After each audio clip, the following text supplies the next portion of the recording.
God, I should look up what the Canes hashtag is and put that next to Seth's name for today.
No, Paula.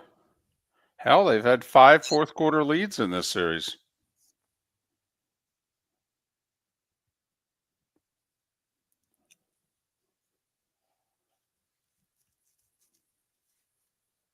Yes, the final hump day of April. Well, I don't know about the Maple Leafs, but we'll see.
You're listening to Miller and Moulton, coming at you from the Floormeister Studios. Floormeisters, keeping it real. And now, here's Mark Miller and David Moulton. Top of the morning to you on this final day of April as we get over the hump together. Hope your week has gone well thus far. Thanks for joining us. How the heck are you, Miller and Moulton? MillerandMoulton.com, Miller_Moulton on X. How are you, Mark? I know you put in a lot of work yesterday. How are you? I'm doing all right. I broke a Miller and Moulton cardinal rule yesterday, though, and I feel a little bit badly about it. But then again, I don't. We have a long, fast rule on this show. You make a commitment to NHL overtime. One way or the other. You're either in or you're out. Right. And last night at, I don't know, 11:24, I think it was, the Devils and the Canes are in their second overtime, in which I said, what the hell am I doing? I need to go to bed. Now, let me ask you this. Did you go to bed in between the first and second overtime, or were you actually watching at the beginning of the second overtime? It was the beginning of the second overtime. In fact, it was the power play in which they scored the goal on in the second overtime. It was the 4-minute power play, and I'm like, what the hell am I doing? I'm exhausted. I've got to get up in 5 hours. Hold on a second. You couldn't even give it the 4-minute power play? I mean, what'd you think it was, a Tampa Bay Lightning power play? I mean, then there's not going to be a goal scored, but it was the Hurricanes power play. So I bailed on it, and Aho scores the goal, and they win and shake hands, and that's done. Right. Right. We had our first handshake in the NHL last night, right? That's the first series that's over. Absolutely. Right. So I broke a Miller and Moulton rule. I feel a little guilty, but after all, it was New Jersey and Carolina. I don't know how many people in New Jersey and Carolina were watching. So it's basically the equivalent of, it was the NHL Network series, so does it really count?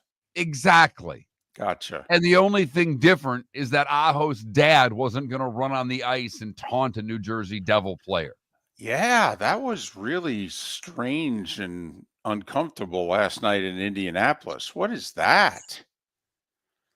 If you don't know of which Mark was referencing, so Indiana eliminates Milwaukee in dramatic fashion, scoring the final 8 points of the game in the final 35 seconds of the overtime also, to win by 1. And Giannis is standing there in a bit of stunned disbelief, and Tyrese Halliburton's dad all of a sudden starts taunting Giannis. It's like, dude, what's your problem? And not just taunt, walked down to the court, which, don't even get me started on, if you don't want incidents on the floor, let's keep the hangers on, including dads of players, off the damn floor. Totally. He had no business being out there. But Halliburton's father walks out onto the court. Giannis is at the free throw line. He's basically standing at the foul line, which is its own irony in and of itself. Right. And Halliburton's dad has a towel in his hands. And he's holding the towel up, and he turns and he holds the towel, which I believe had his son on it or a Pacer, something on it. And he turned, and he's about, 8 feet from Giannis, 10 feet from Giannis. And he's showing him the towel. And the towel's just below his chin, in which you can clearly see him barking at Giannis. And fortunately, a Bucks assistant coach or a Bucks trainer kind of stepped in between the two of them and got Halliburton's dad out of the way, and nothing really happened. But it was a terrible look for the Pacers and for Halliburton's father, and unfortunately for Halliburton, because it's his dad, and he's got to sit there and answer for his father after the game, of which I don't know if he threw his father under the bus, but he certainly said all the blame is on dad. Well, good, because it was. And Giannis has no recourse. I mean, you can't, start going after a senior citizen or somebody close to it. I mean, but yeah, I'm with you. How do you get on the court? I understand the game's over, but how do you get on the court? But a lot of emotion in sports, and some of it on display last night, not all of it good. Also news off the ice and off the court. I didn't think Ekblad would get 2 games. You didn't think he'd get a game? Well, at first I did, and then I changed my mind because the NHL usually does not suspend someone for something they did which wasn't even penalized. That makes the officials look really bad. And so at first I thought he'd get a game. Then I said, wait a minute, they don't normally do this. And so what I thought they'd do is they'd chicken out and do the compromise. They'd suspend the other Panthers defenseman who got the 5-minute penalty in the game misconduct for his cheap shot because he got a 5-minute penalty. It's why Hagel got a game. Why? He got a 5-minute penalty. It's real easy for the league to do. But they are taking offensive headshots, and that's what Ekblad's elbow to the head was. So he gets not 1, but 2 games. Right.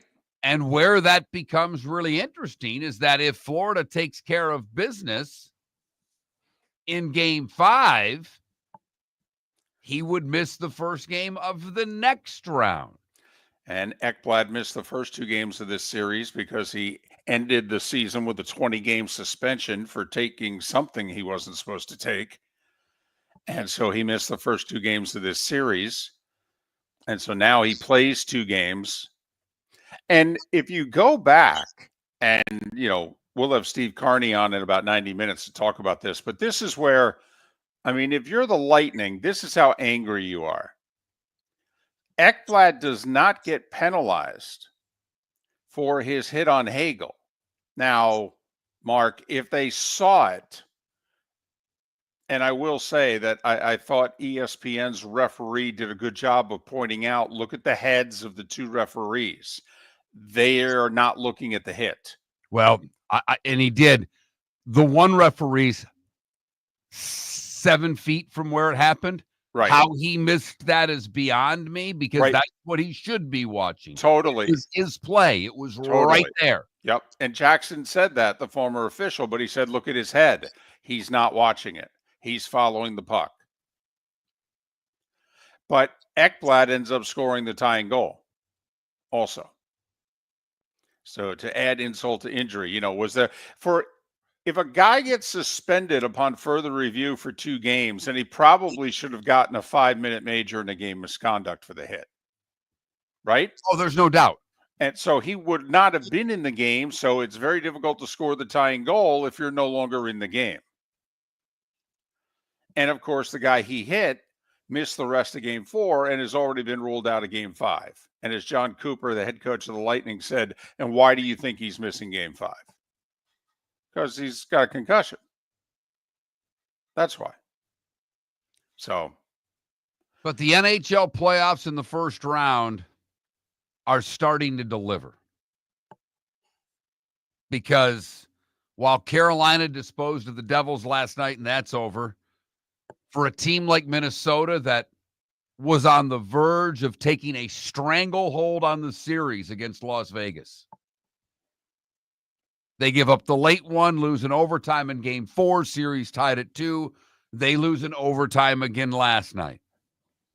Edmonton, down 2-0, comes storming back, and the Kings can't seem to shake the Oilers. No, they can't.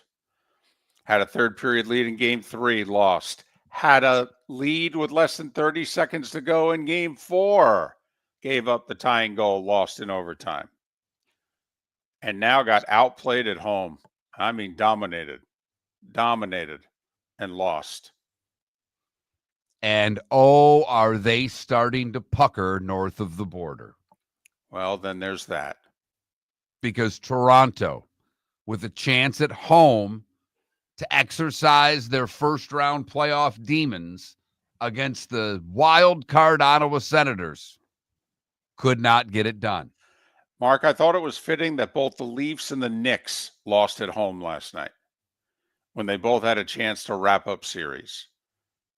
Because it screams Leafs and Knicks what the 2 home teams did last night. Absolutely screams it. Never mind the fact that the Knicks head coach decided that his best player and 2 of his best players, unless I get a stoppage, I'm not going to put them in the game. How about you call timeout? How about a timeout? What was going on there? That was, at least 3 possessions back and forth in which Hart and Brunson are at the scorer's table. Right. Tie game. He wants to put them back in. There's a little less than 3 minutes to go. He lets 2 minutes of game time go off the clock before getting them back on the floor with 37 seconds to play. Tell you to call timeout. I didn't get it. Me neither. He's a good coach too. Won a lot of games, but that was inexcusable. What in the world? And yet, despite not getting him in, they're making 3-pointers from everywhere late to make that a game. Again. Man, Pistons, they've had 5 fourth-quarter leads in this series. Yes. And they're the one down 3-2. I think they've led for more of the fourth quarter in this series than the Knicks have. I was texting with both of our former producers. I have started a group chat with the two of them so I can talk the association. Okay. Just to surprise them at 10 o'clock at night, throwing the random text their way. And I asked Trent, who was with us last, who was a diehard Pistons fan, are you excited right now, or are you more upset of what could be in this series? And he answered both. He said, can both be the answer? Because I'm super pumped up about their win, but boy, oh boy, what could be in this series? It's certainly been entertaining, as has Clippers Nuggets. And the Nuggets with a decisive victory last night to take a 3-2 lead in that series. Boston closed out Orlando, and as David mentioned, Indiana closed out the Bucks. We will go to Tampa, St. Pete, actually, and talk with Steve Carney, a little Lightning and a little Rays, and our weekly chat with Seth Everett. Plus, the starting 5 is 25 minutes away on Miller and Moulton. Whether you're chasing peak performance, reigniting intimacy, or simply want to feel your best, Game Day Men's Health creates customized game plans to optimize your health. Call 239-427-3441 for our Bonita Springs and Naples location to set up your free testosterone test and consultation. Mention Miller Moulton Radio Show for 10% off your service. Find your maximum self with Game Day Men's Health, Bonita Springs and Naples, Florida. Call 239-427-3441 today. For over 50 years, the Nolan family has been dedicated to protecting local families. Nolan Family Insurance is a second-generation independent agency that specializes in home, flood, auto, and boat insurance. They take the time needed to explain your coverage options and answer your questions so you can make an informed decision that's right for you. If you're looking for an agency that treats you like family, call 941-639-1122 or go to nolanagency.com. That's 941-639-1122 or nolanagency.com. Basketball's heating up the hardwood. What a great time to stop in at the Floor Meisters and look at their hardwood. A large selection to choose from, including Mirage hardwood flooring. Floor Meisters has a look and style you want. Mirage wood is grown and made in Canada from the finest quality wood flooring you'll find. And while you're in, ask to see the Petite Enfant collection. 5 custom colors made only for the Floor Meisters. So good it has a 35-year warranty. Floor Meisters, 6281 Naples Boulevard, next to Costco, or floormeisters.com. American Paint Supplies, for nearly 30 years, is your one-stop shop for all your coating needs. If you are a designer, a contractor, a professional painter, or a weekend warrior, American Paint Supplies is the place where experts go to get expert solutions. At 6100 Shirley Street in Naples off of Pine Ridge, American Paint Supplies delivers the best solutions with the best products with the best support. Meet Gene and his team today at American Paint Supplies. Call 239-566-2700. That's 566-2700 or online at AmericanPaintSupplies.com. This is Miller and Moulton.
It's a good line, Sonny. I don't know about that, but it's a good line.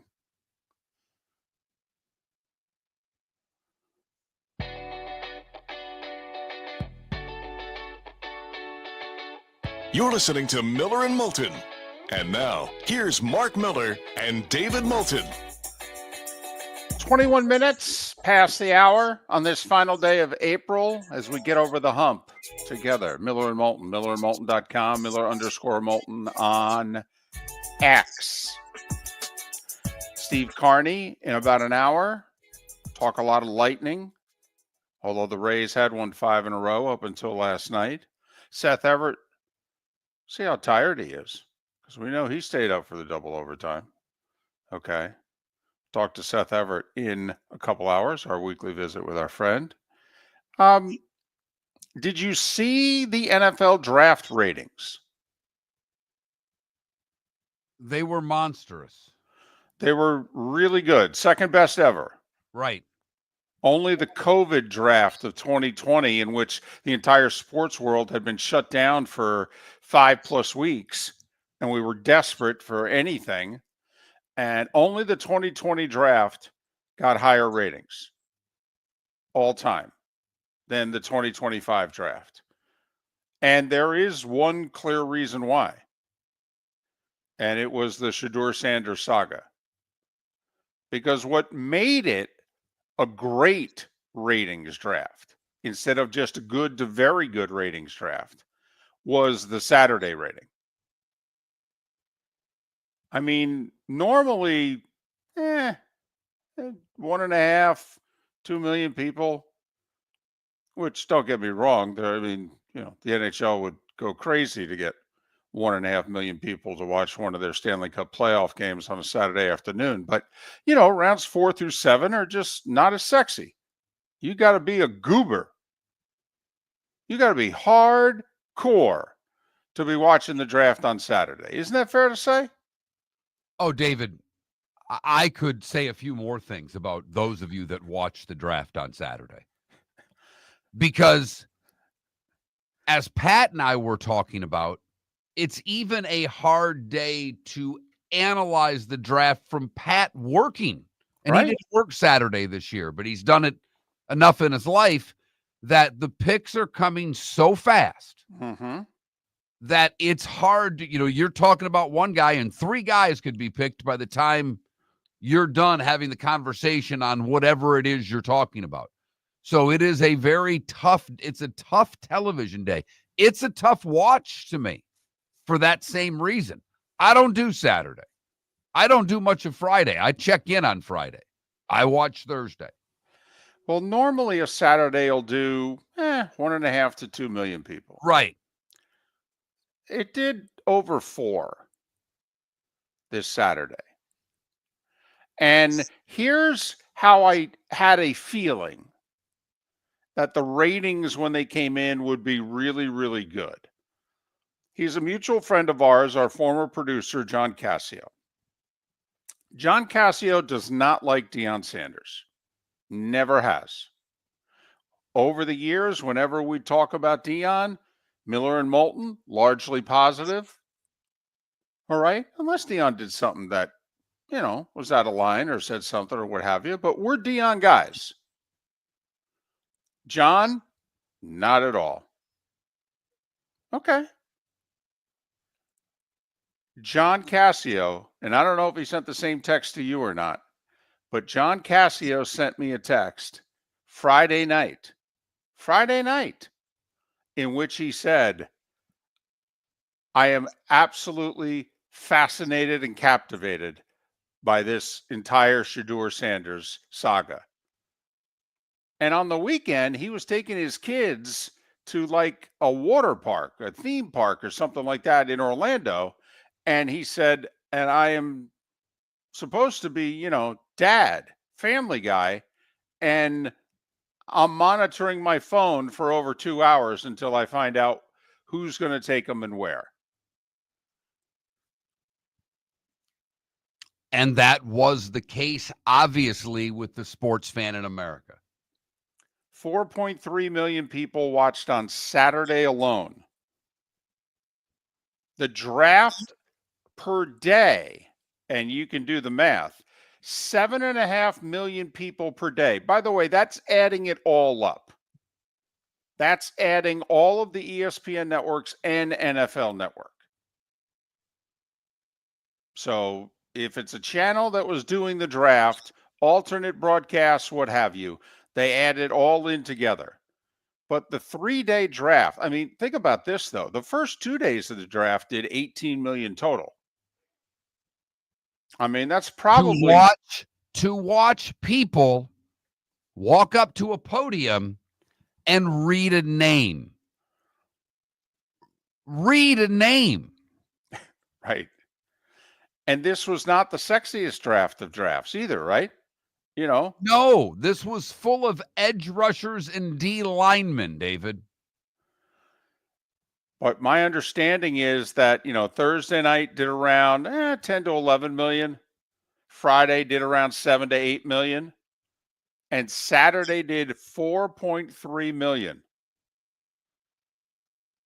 Mark, If you're the NHL, or for that matter, Major League Baseball, I don't know what Sunday Night Baseball did.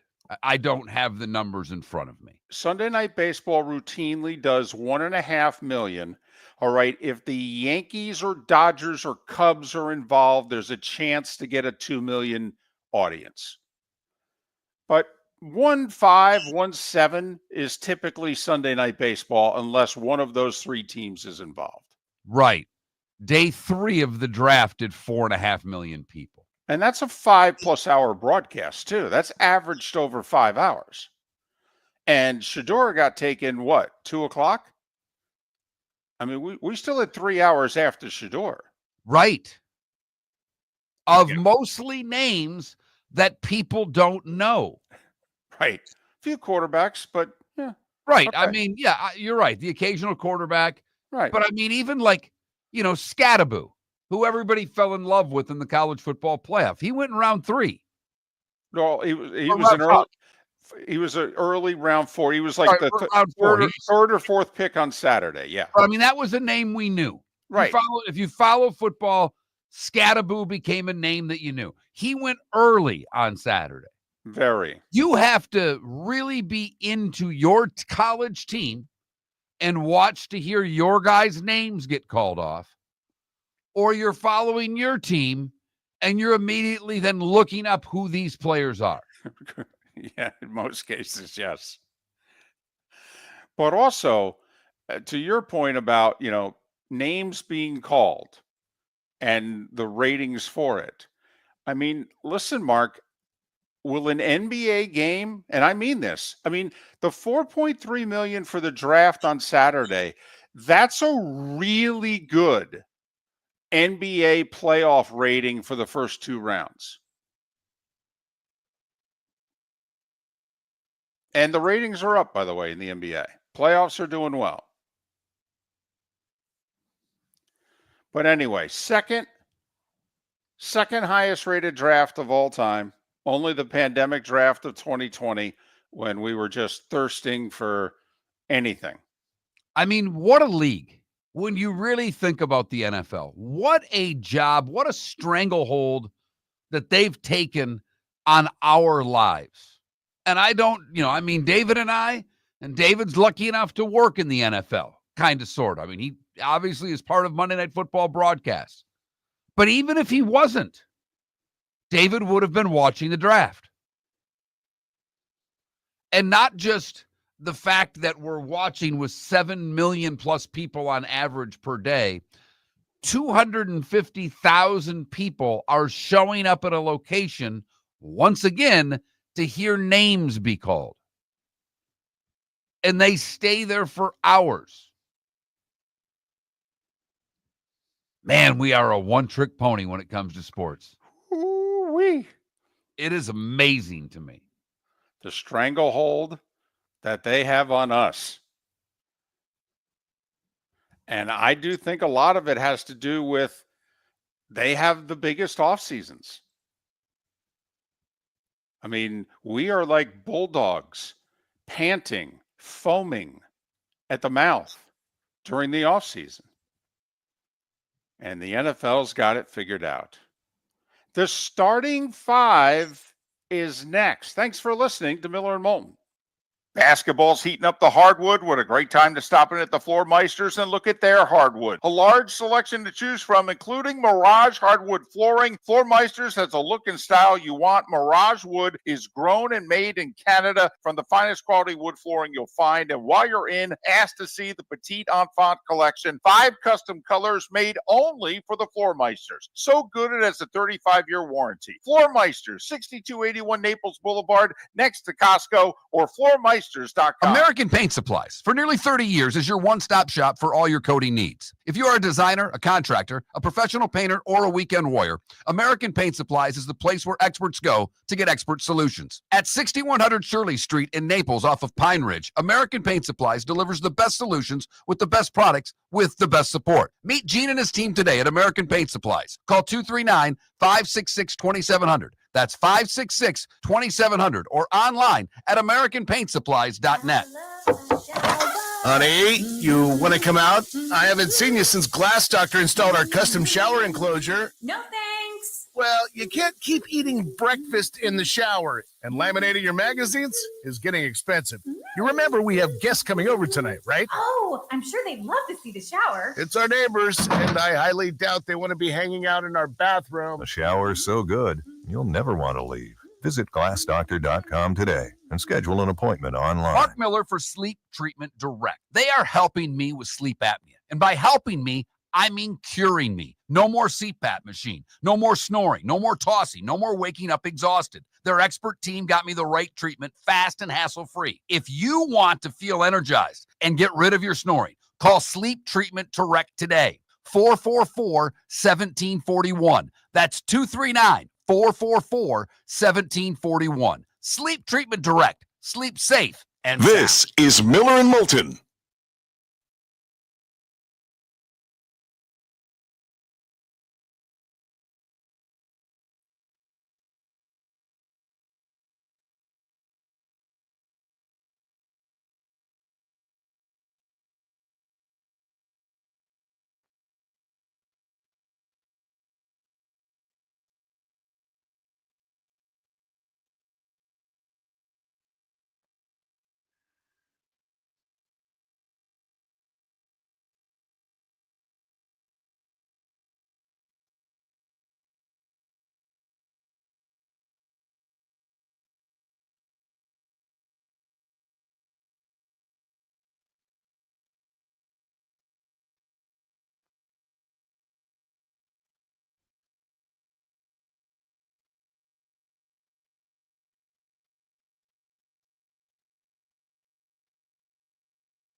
You're listening to Miller and Moulton. And now, here's Mark Miller and David Moulton. 22 minutes until the top of the hour. Steve Carney to join us 1 hour from now to focus on the Lightning and the Panthers, with maybe a touch of Rays thrown in. Seth Everett 2 hours from now for our weekly chat. Miller and Moulton, millerandmoulton.com, Miller_Moulton on X. We have not discussed a poll question for today. I do just want to go back to yesterday. So we asked you, if you were on a team that won a title and got invited to the White House, would you go? And we gave you just two choices. One was, of course. And the second one was, depends who's in the Oval Office. And 78% of you said, of course I'd go. But 2 out of every 9 of you said, depends on who's in there. What year did we win? Who's manning the office? So 78 to 22% was the result of our little poll question yesterday as to would you go to the White House? And it was prompted by the Eagles got honored at the White House. And while most of the team went, all right, there were 12 to 14 key players who didn't go. And one of the key players that went had a lot of backlash.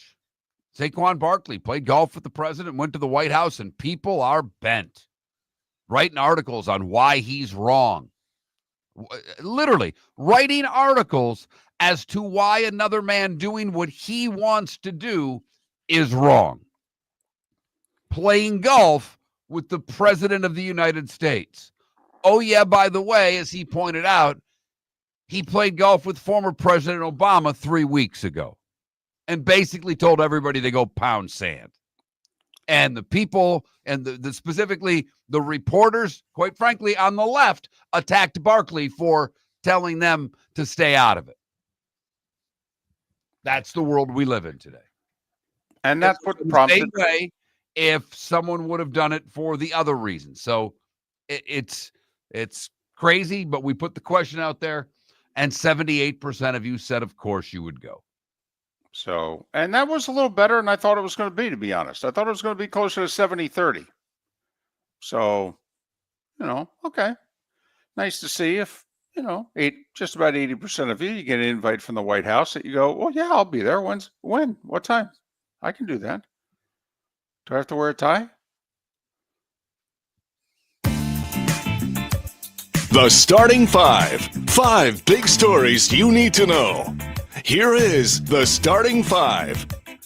We don't start with this very often, but we'll start with the NHL, and we'll start off ice. Panthers defenseman Aaron Ekblad suspended 2 games. In the playoffs, that's a big suspension for his hit on Tampa Bay Lightning's Brandon Hagel. Hagel already ruled out for Game 5. He missed the final half of Game 4 after receiving the, quote, high, forceful elbow, unquote, according to the NHL. Panthers lead the series 3-1. Game 5's tonight in Tampa, 7:30, ESPN2. That's if you don't watch locally on a Bally's channel. 7:30, ESPN2. Can the Lightning, without Hagel, stay alive? New Jersey thought they were staying alive. They jumped out to a 3-0 lead last night, only to have Carolina come back, tie it at 3, tie it at 4, and then win it in double overtime. Sebastian Aho, the game winner on the power play. Hurricanes advance in 5.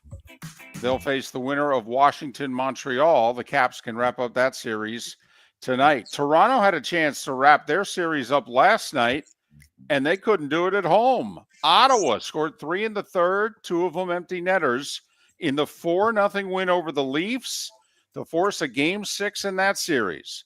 The winner of Ottawa-Toronto faces the winner of Florida-Tampa Bay in the second round. Vegas in overtime again, 3-2 the final. Brett Howden, the game winner. The Wild thought they had scored with 1:15 to go in regulation to take the lead. The goal was reviewed. It held up upon review. And then Vegas's coach challenged the play, saying it was offsides. It was close, but it was offsides. They took the goal off the board, then went to OT where Vegas would win it. And Edmonton dominated Los Angeles, outshot them 46-22. The Oilers, who arguably should be done, certainly should be trailing in this series. But LA has let them off the hook, as the late Denny Green once said. And now it's Edmonton, winners of 3 straight. They lead the series 3-2. We told you last week an interesting situation going on in Vancouver, where the head coach had an option year on his contract, and the team wanted to keep him. But the team didn't want him to stay out of obligation. They sensed his heart wasn't in it, and he wanted to be elsewhere.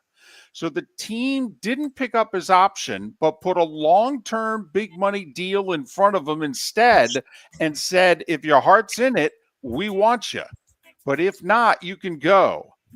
Rick Tocchet decided to leave Vancouver yesterday. There are 8 coaching vacancies in the NHL. That's a quarter of the league.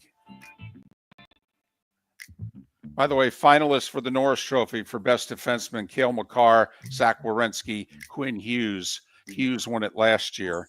Lidstrom, the last defenseman to win it in back-to-back years. NBA. Boston takes care of Orlando, 120-89. They actually trailed at the half and outscored the Magic 36-13 in the third quarter. Magic shorthanded. Paolo got in foul trouble. They rolled the dice. He picked up his 5th foul midway through the third quarter, and Boston just overwhelmed them from there.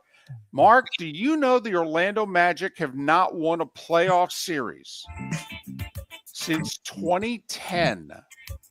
Wow. I mean, I would have guessed a while ago because they had quite a few years in a row where they didn't even qualify for the playoffs.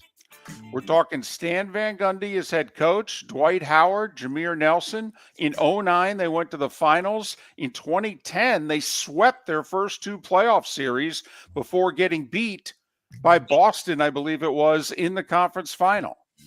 And that's the last time the Magic, 15 years without winning a playoff series. 120-89 was the final. Celtics advance. They'll face the winner of the Knicks and the Pistons. And that series is still going on because Detroit would not go down quietly. Pistons hold on in the fourth quarter this time to beat the Knicks at Madison Square, 106-103. Now the Pistons return home where they've lost 9 straight playoff games.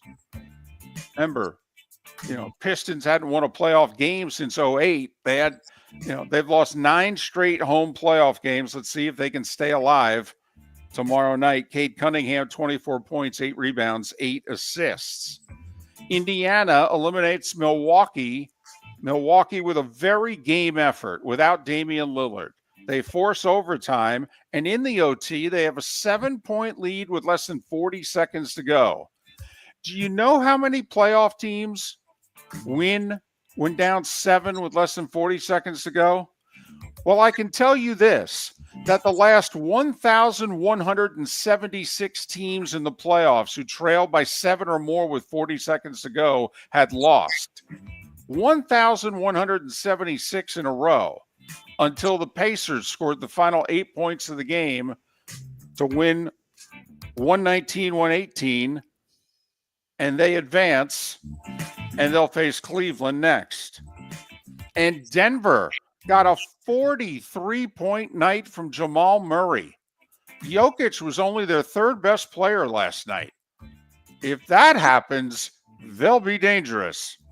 Nuggets pulled away in the 4th to beat the Clippers 131-115, and they lead that series 3-2.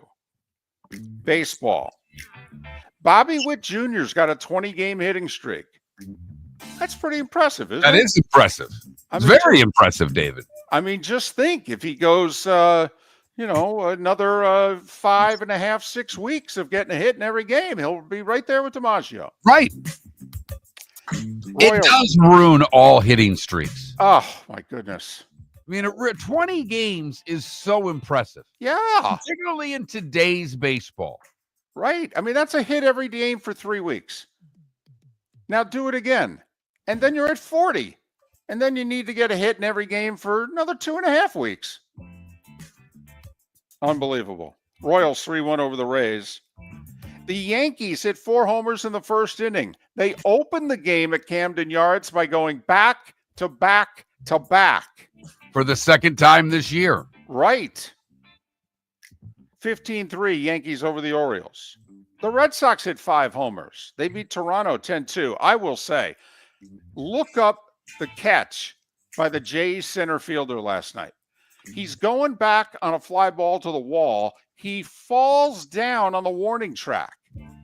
He, on one knee, half turns around, looks up in the air, sticks his glove out, and backhand catches it. Pretty remarkable. Ohtani homered. The Dodgers had 3 or more runs in 4 innings in a 15-2 win over the Marlins. And the Dodgers win, coupled with the Giants' 7-4 loss to the Padres, puts the Dodgers back in first. San Francisco a game back in second. Padres a game and a half back in third. The Mets are 13-1 at home. They beat Arizona 8-3. So the Phillies give up 4 in the ninth to blow a 3-run lead, only to score 2 in the bottom of the ninth and win it 7-6.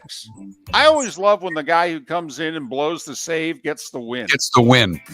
Right. Right. He's got 3 wins on the year. His ERA is 5.6. Atlanta has quietly won 9 of 11. They're a game under 500. While Colorado has quietly lost 8 in a row and 16 of 17. Braves 8-2 over Their the second Rockies. 8+ game losing streak of the season. It's not May. They lost 8 in a row, won a game. They've lost 8 in a row. Hey, a remarkable thing happened last night in Pittsburgh. The Cubs didn't strike out. It had been almost 12 years since the Cubs played a game in which they didn't strike out once. They beat the Pirates 9-0. Milwaukee beat the White Sox 7-2. Houston 3 in the 6th, 3 in the 7th, beat the Tigers 6-4. Seattle got 2 homers, 5 RBIs from Jorge Polanco and a 5-3 win over the Angels. Cleveland got a Manzano walk-off homer in the ninth to beat the Twins 2-1. DeGrom picks up his first win in nearly 2 years for Texas, 15-2 over the A's. And the Reds and Cardinals rained out. They'll play 2 today. We talked about it. The NFL draft ratings, second highest ever, highest Saturday ratings ever. The draft was up 27% over last year, averaged 7.5 million viewers per day.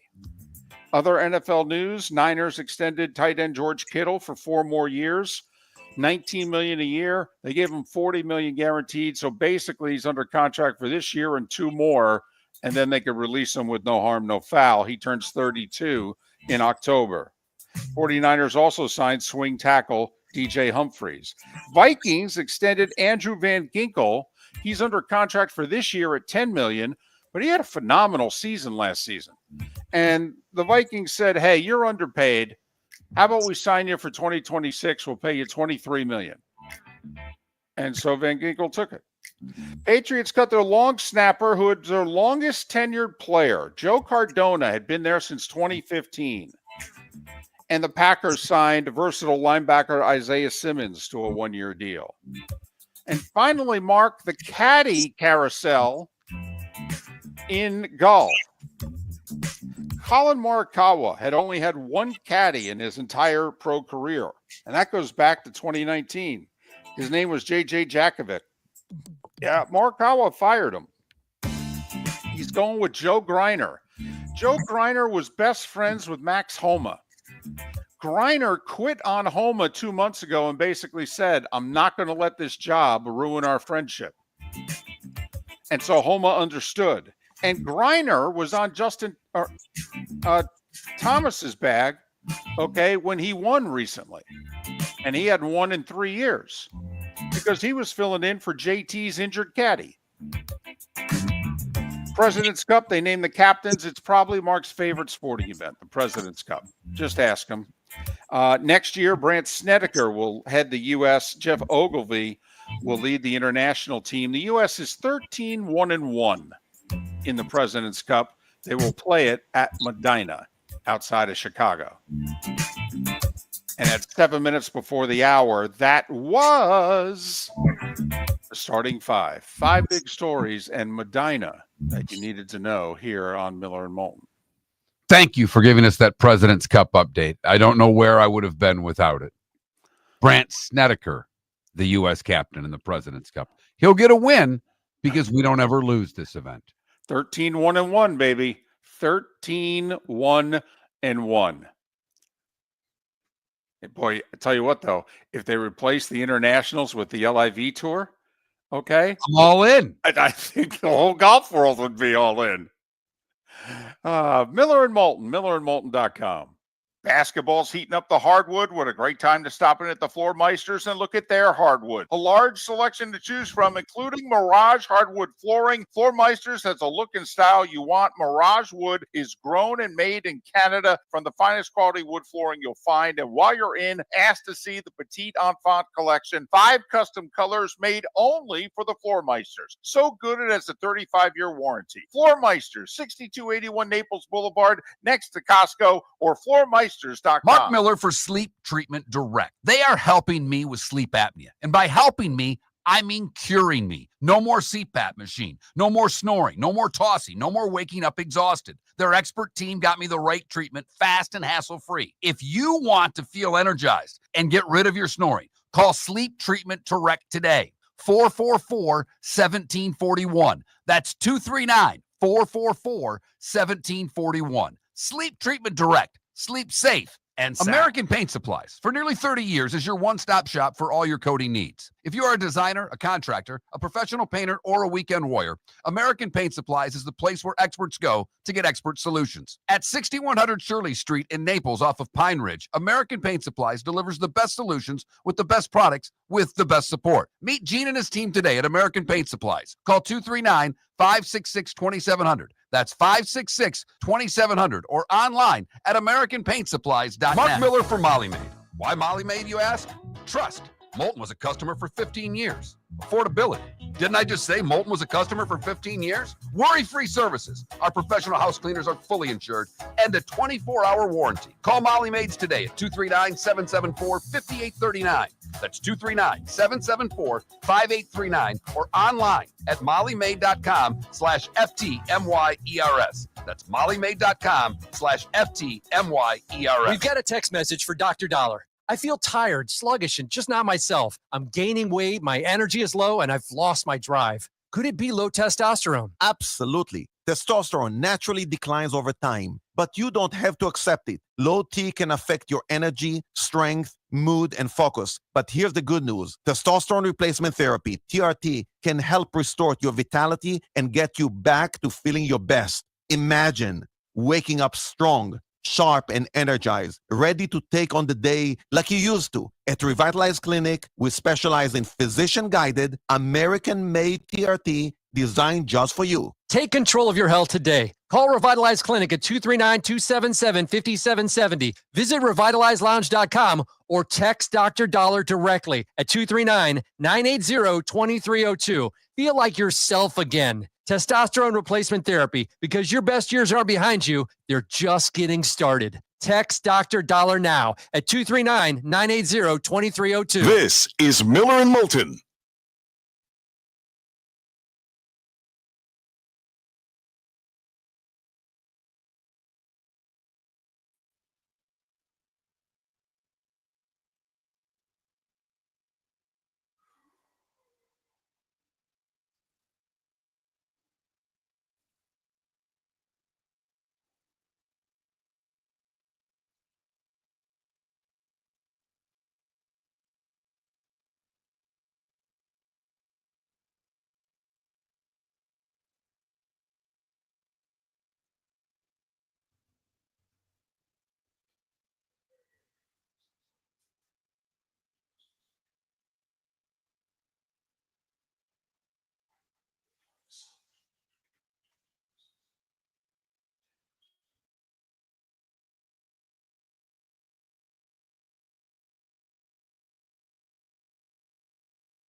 National Raisin Day, huh?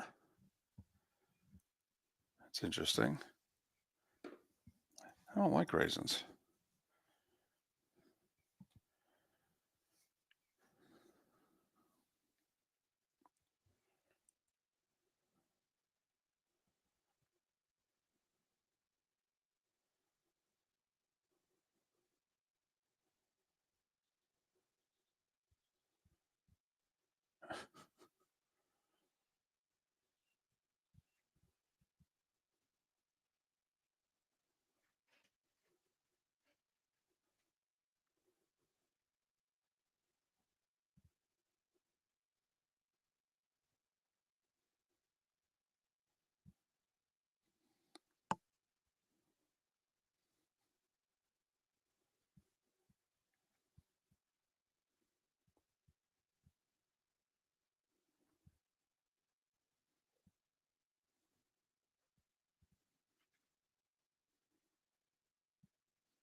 You're listening to Miller and Moulton, coming at you from the Floor Meister Studios. Floor Meisters, keeping it real. And now, here's Mark Miller and David Moulton. Hour 2 of Miller and Moulton on this hump day. Thanks for spending time with us, either already this week or this Wednesday as we get over it together. A reminder, a best of Miller and Moulton on Friday. We'll preview the Kentucky Derby tomorrow. Our buddy Kurt Becker will join us. The field will be set and all that, and we'll get his thoughts on the 151st running of the Derby. Kurt Becker is scheduled to join us tomorrow. Looking forward to that. This will be the first Derby that I will have missed in I don't know how long. Well, fortunately, you sound happy about it. Well, I'm a little excited because I have satellite radio, and listening to their promos while listening to the hockey game last night, they're at least airing the race. So I will probably be forced to listen to it on radio on Saturday. We are celebrating my daughter's birthday, trip to the water park. I'll be more than likely driving home when post time hits on Saturday. So I'll have to watch my Gray Colt on tape delay. We didn't talk about this story earlier this week, but the trend is now in college sports. Well, trend is too strong a word.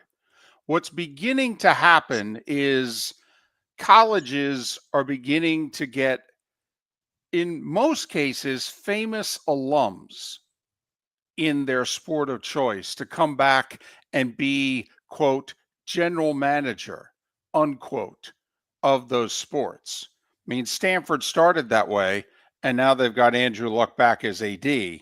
But did you catch the story from a couple days ago about Shaq? Yes.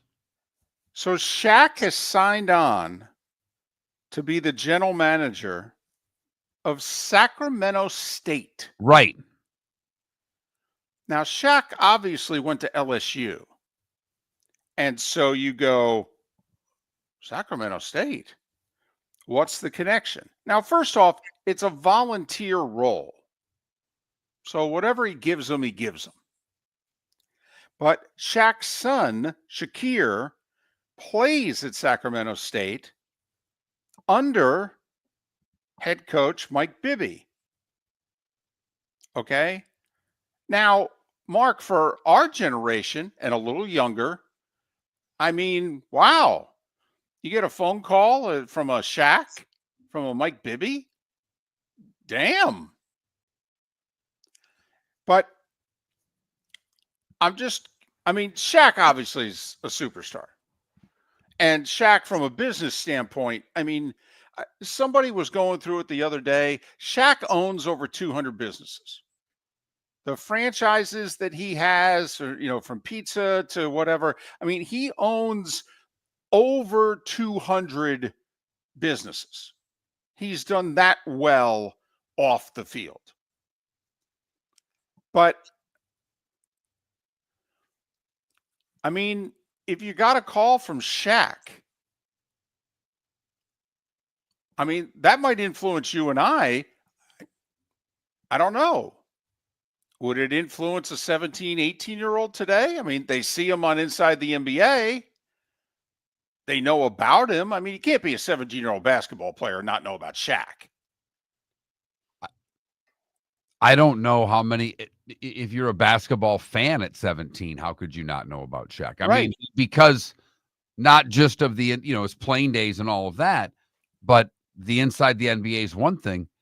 Shaq does more commercials than Peyton Manning. It's right there. No. Shaq, because if I'm not mistaken, while you're correct on owning all the business that he does, Shaq basically sold himself to two gentlemen, if I've got the story right, that he basically gave these two gentlemen, they did a 60-minute story on it 8-10 years ago, that these guys have the rights basically to Shaq. And they're partners with him, and they're the ones that have done all these deals. And one of the things that he have demanded is that sometimes in lieu of money for endorsements, Shaq wants a piece of the business. Right. He wants franchises. Right. And he's gotten them. And obviously he's good for business because he keeps getting hired. But remember a few weeks ago, a little, as my mother would like to call it, a blurb, in which I put it in the starting five, that Sacramento State is wanting to make the jump up, and they're planning on it. They're going to do it to FBS. Well, Mike Bibby is head coach. Shaq is general manager. Mark, don't laugh. The Pac-12 is going to try to recreate itself here in the next year or two. I'll bet you that's what Sacramento State's got in mind. They want to be in the reconfigured Pac-12. And a former 4-star high school recruit who began at Memphis, didn't play, got in a lot of trouble, then ended up at UCF where he didn't do much there. He's now heading to Sacramento State. Mikey Williams is the young man's name. He's 20 years old. He was a top 50 recruit in 2023. So just a blurb, as I like to say. Oh, by the way, Shaq, amongst his many duties, all right, he's going to try to help out Mike Bibby and the Sacramento State basketball program. See how it goes. Miller and Moulton. Along the basketball lines. By the way, just quickly before you get going, you got a quick guess at what Shaq's net worth is? I'm going to go $500 million. You're right on. That's what it said to be around, $500 million. Well, how could you own 220, 230 businesses, major chains too? Isn't every restaurant $1 million? Like every Papa John's that he has, if it's doing well and he put it on the market, wouldn't he get $1 million for it? I don't know. But that's why I guessed $500 million. I'm like, well, I know he owns like 220 businesses. Never mind all the other money he gets. Good for him. So Sacramento State, they finished last in the Big Sky last year, for what it's worth. Right. And they're trying to go up. Right. They're trying to go up. So one other thing. And I don't know if I'm doing this as a public service because, folks, we said this at the beginning of the year, and I'm guessing there's 3 of you that have taken our advice, but we said start getting familiar with the Oklahoma City Thunder? Because they might become the best team in the league soon, and they're going to be around for a while. Well, they became the best team in the league in the regular season this year, and they're going to be around for a while. And one of the players that's going to keep them around for a while is Chet Holmgren. Holmgren, he was like the Gonzaga kid from 2 years ago, right? Mm-hmm. So he was asked about playoff basketball and how physical it is. Listen to this answer and tell me you wouldn't become a fan. He said, on the playoff physicality, quote, it's great. It feels like how we used to play at the park. There's not playing for fouls out there. You got to play to get a bucket. If you play to get a foul at the park, somebody's going to take their ball and go home.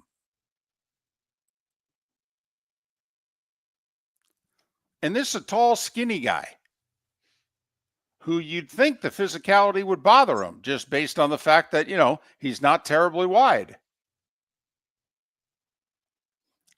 I don't know. I guess I'm just trying to let people know. The Oklahoma City Thunder, for the rest of the decade, are going to be one of the 2 best teams in the West and one of the 4 best teams in the league. So, now, the tough part is, and I like SGA, he's a terrific player, but he plays for the foul. He does. He plays to get to the line, and sometimes it's a tough watch. It is. And during the regular season, it's a really tough watch. He's not getting the calls in the playoffs. And that might be good for his career, if you know what I mean. Yes, because he's going to have to develop the finish as opposed to the jump into the player and get the foul. Right.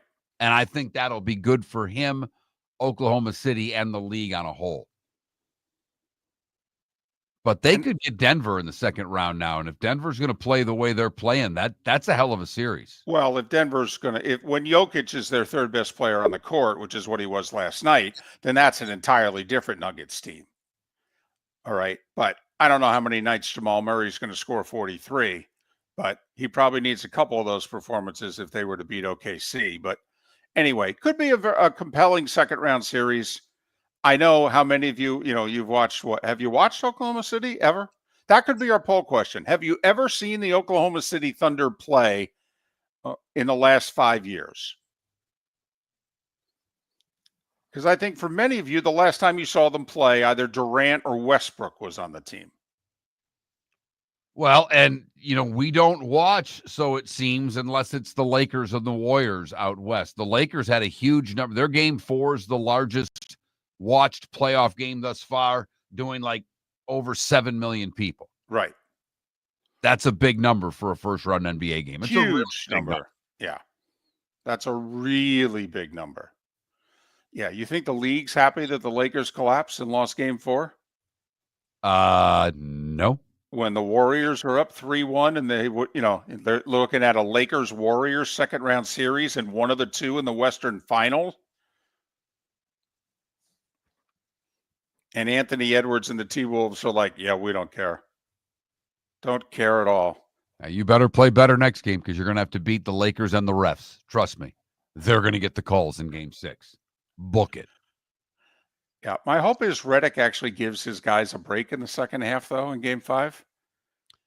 It's funny. I listened to a few people, and you're right. You got to sub guys, and you could have taken a few minutes at the end of quarters and extended their breaks, but old guys like us remember when players played the whole game in the playoffs. They played close to the whole game. I mean, Jordan didn't have a ton of 48-minute games. He'd have a 44-minute game. But he'd play the whole second half or damn near. He would. But remember, the one guy out there is 40. I mean, the 40-year-old could have used a breather. Miller and Moulton. Basketball's heating up the hardwood. What a great time to stop in at the Floor Meisters and look at their hardwood. A large selection to choose from, including Mirage hardwood flooring. Floor Meisters has a look and style you want. Mirage wood is grown and made in Canada from the finest quality wood flooring you'll find. And while you're in, ask to see the Petite Enfant collection. 5 custom colors made only for the Floor Meisters. So good it has a 35-year warranty. Floor Meisters, 6281 Naples Boulevard, next to Costco, or floormeisters.com. American Paint Supplies, for nearly 30 years, is your one-stop shop for all your coating needs. If you are a designer, a contractor, a professional painter, or a weekend warrior, American Paint Supplies is the place where experts go to get expert solutions. At 6100 Shirley Street in Naples off of Pine Ridge, American Paint Supplies delivers the best solutions with the best products with the best support. Meet Gene and his team today at American Paint Supplies. Call 239-566-2700. That's 566-2700 or online at AmericanPaintSupplies.net. For over 50 years, the Nolan family has been dedicated to protecting local families. Nolan Family Insurance is a second-generation independent agency that specializes in home, flood, auto, and boat insurance. They take the time needed to explain your coverage options and answer your questions so you can make an informed decision that's right for you. If you're looking for an agency that treats you like family, call 941-639-1122 or go to NolanAgency.com. That's 941-639-1122 or NolanAgency.com. Honey, you want to come out? I haven't seen you since Glass Doctor installed our custom shower enclosure. No thanks. Well, you can't keep eating breakfast in the shower, and laminating your magazines is getting expensive. You remember we have guests coming over tonight, right? Oh, I'm sure they'd love to see the shower. It's our neighbors, and I highly doubt they want to be hanging out in our bathroom. The shower's so good, you'll never want to leave. Visit glassdoctor.com today and schedule an appointment online. This is Miller and Moulton.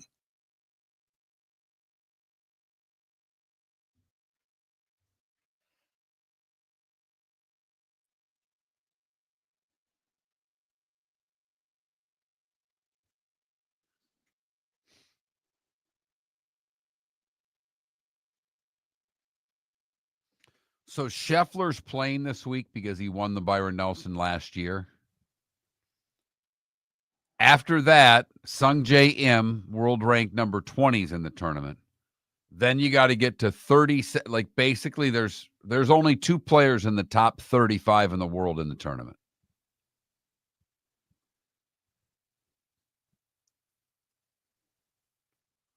I mean, your pull after Scheffler is Mackenzie Hughes, Sam Burns, Tom Kim.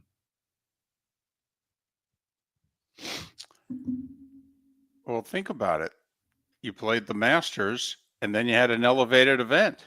Well, then they had New Orleans last week. I mean, it's not an elevated event. They don't go. No?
I agree with you, Johnny Mac, but that's what they have to do to some of these tournaments. It's not. I don't think it's an elevated event every year, is it? Because they switch them.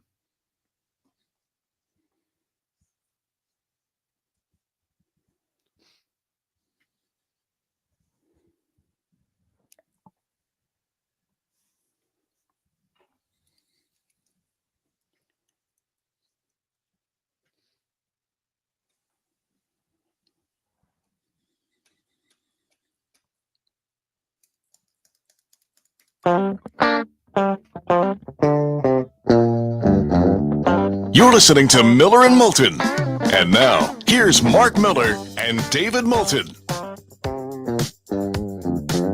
21 minutes past the hour. Steve Carney to join us in a little more than 15 minutes time. Game 5, Panthers Lightning tonight in Tampa.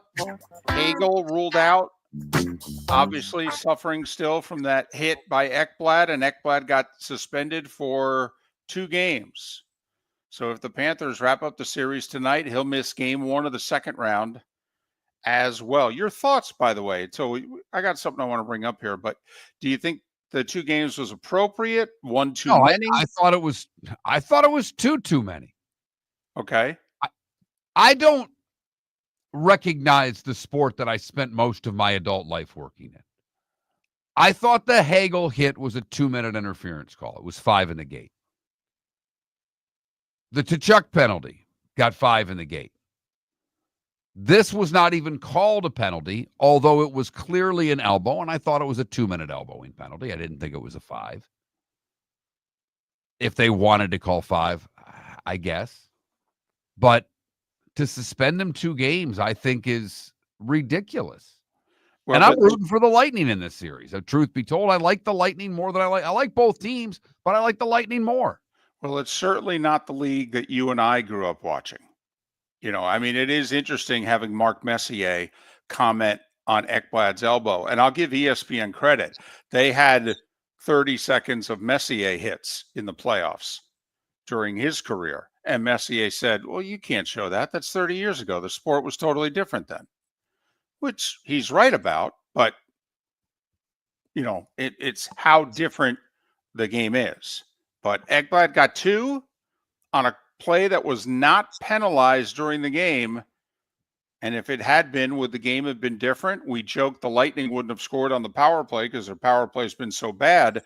But Ekblad was on the ice for the tying goal. In fact, he scored it with under 4 minutes to go in the Panthers come from behind win. But game 5 tonight, Steve Carney to help us preview it coming up in about 15 minutes time. All right. It's not Memorial Day weekend. I get it. It's not even May yet. That's tomorrow. But we are 5 weeks into the baseball season. Almost. I mean, officially, I think it's 5 weeks tomorrow. You tell me, Yankees are in first. Anybody else going to win the East? Oh, boy. Right now, at $20. I know what you're saying. Yeah. And Baltimore's off to an awful start. Awful. Toronto certainly is not going to win it. The Rays are not going to win that division. I think the Red Sox have a puncher's chance, but I agree. But I would pick the Yankees. I mean, they've done this with their pitching staff being a little bit of a mess, and they're killing the baseball once again. Pitching will get better, but they are just absolutely crushing the baseball right now. So, yeah, I would take the Yankees. Second most runs in baseball right now behind the Cubs, the Yankees, almost 6 a game, and they have a 1.5 lead on the Red Sox in the East. Red Sox would be a playoff team. Okay, $20. Red Sox going to be a playoff team? Yes. Okay. Central. Tigers in first. Tigers going to win the Central? Probably. Cleveland's in second, 1.5 back. One in the loss column. I think I'd bet the Guardians.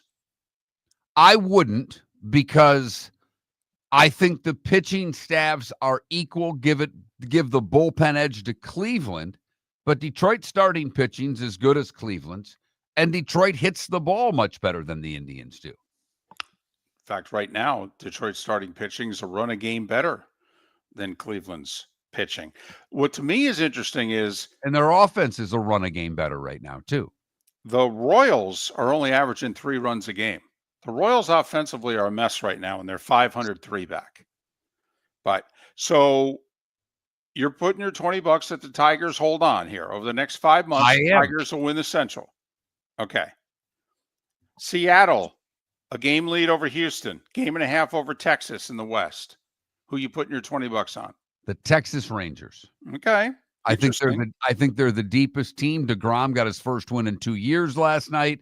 If he can hold on at all, I like the Rangers in that division, but I think Seattle will make the postseason.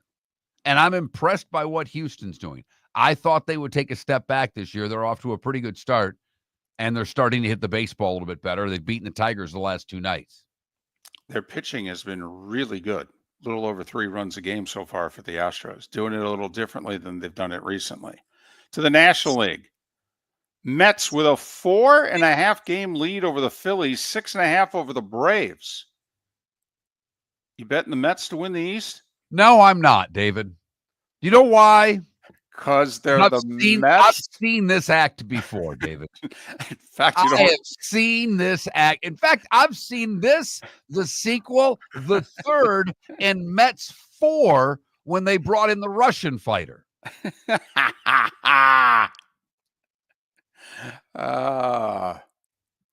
the closer's got a hell of a song running out from the bullpen.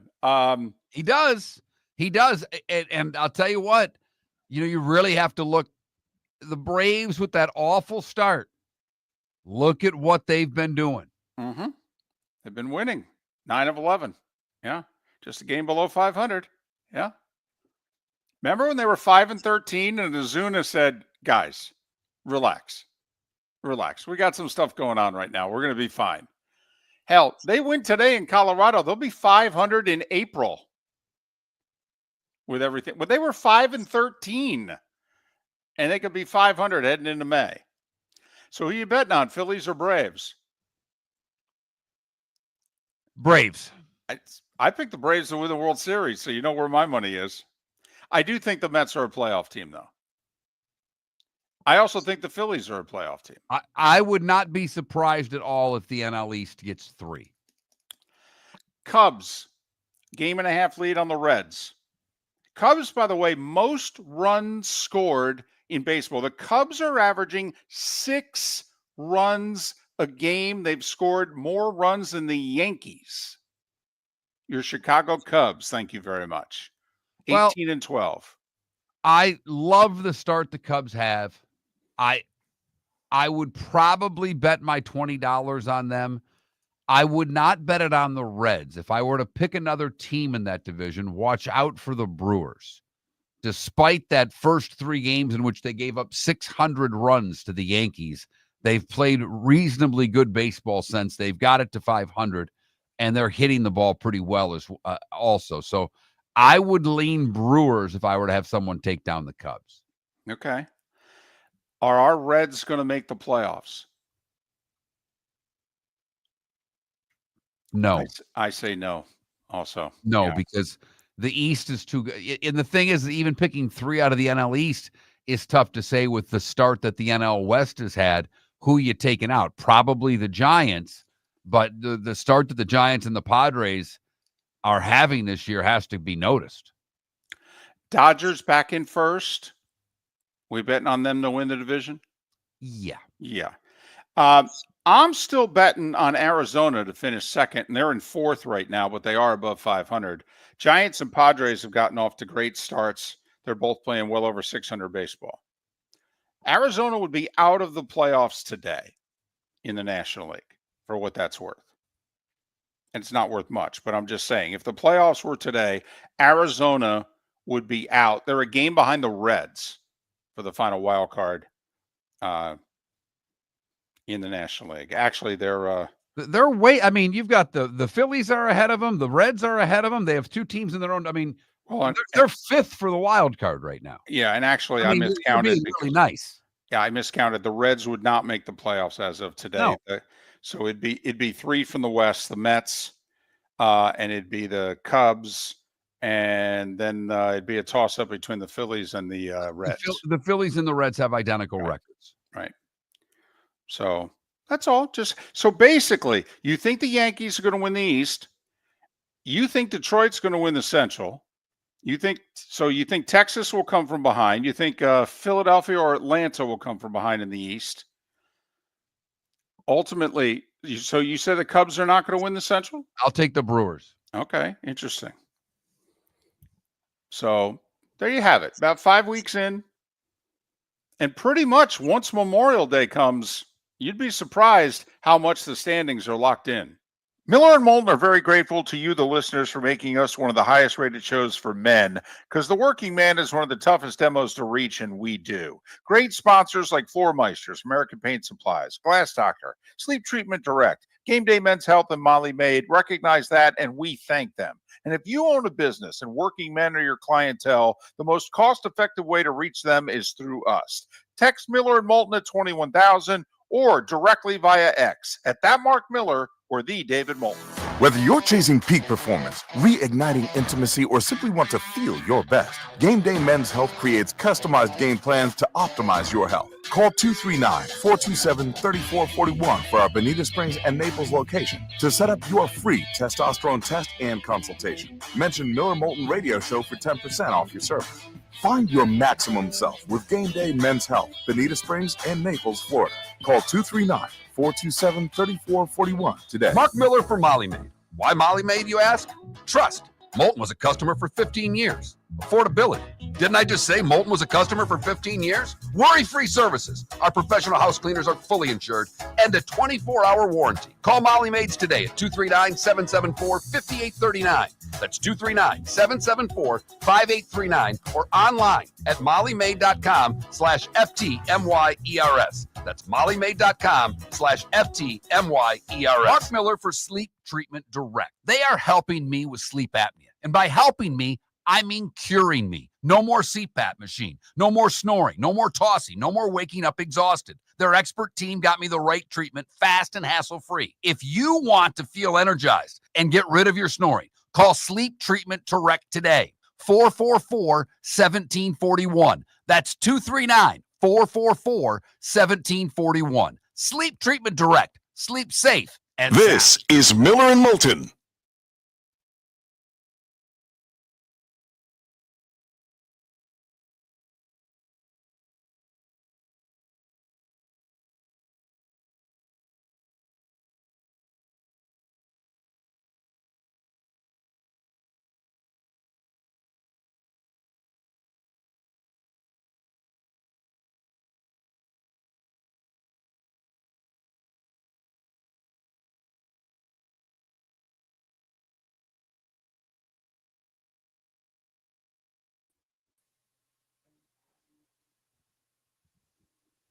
Morning, Steve. Good morning, gentlemen. How are you? Oh, fantastic.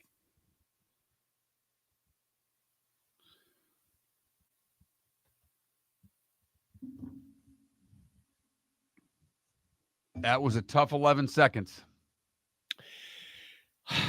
Made more tough because of the fact that the guy that scored the first goal probably should have been given a game misconduct. Yeah, probably. Live, I thought it was a 2-minute elbow. I didn't think it was anything more than that. But I don't understand how they call hockey anymore. Having spent 20 years working in the sport, this is not the sport I used to broadcast. Like, we didn't think Hagel's hit. I mean, it was cheap. Okay. Yeah. But we thought it was 2 minutes. First off, we didn't think he made contact with Barkov's head. We thought he made contact with his upper chest. So we thought, Hagel's hit was a 2-minute hit and certainly not worthy of then a game suspension. Yeah, and then Kachuk's hit I thought was worse than Hagel's hit, and he got nothing. He didn't even get a hearing. Right. Yeah. I was blown away that he didn't get a hearing because I thought his was more egregious. And of course, that leads to everybody talking about the conspiracy theory that Colin Campbell is helping out his son because his son is the assistant GM of the Panthers. Yeah. If people have followed Colin Campbell, he's been bad about this for 20 years. Well, and there are stories in published stories about how he would go after people when his son was a player, like how he hated, like that he thought that Mark Savard was pansy, and that he was one of the guys that he went after, and he went after officials that went after his son. So those are documented stories, not by me. So I'm not throwing just wild conspiracies out there. That's stuff that's been documented and has been published. Well, but he did give Ekblad 2 games, so yeah. And Steve, because you cover the league, they very rarely will suspend somebody for something that doesn't even get penalized during the game, because that makes the officials look horrible. Yes, you're absolutely right. You're absolutely right that they did not penalize them, and this really does make the refs look bad. And all at the same time, score a flipping power play goal. Totally. Yeah, you got 5 minutes. None of this matters. You had a 5-minute power play to start the third and had what? You got 0. Two shots on goal or 3 shots on goal, and they were all perimeter shots. They were. I was going to say that they didn't get the ball into the middle of the ice, I think, once during that entire 5 minutes. No, it was bad. Yeah, their power play has been atrocious. So, I mean, at least that 5-minute one, they established a presence in the zone. They've had a hell of a time just getting the puck in the zone. Yeah. Welcome to standing up at the blue line. Bobby the Chief Taylor and I talk about it all the time. Like, the Lightning don't stand up at the blue line, and when other teams stand up at the blue line, they have a hard time getting the puck in the offensive zone. Yeah, the Panthers are saying to him, dump it in and out, grind us. We dare you. And they can't. Well, I don't know how many teams who can. No. What really sucks is that this is going to make Jonathan Zaslow very happy, and I don't like that. Zaslow, I saw on Le Batard, he's like, come get some, Lightning. I just wanted to be like, I wanted to be like, let's get some then. Oh, well. You win tonight. Yeah, see what happens. Listen, a power play goal early could change everything.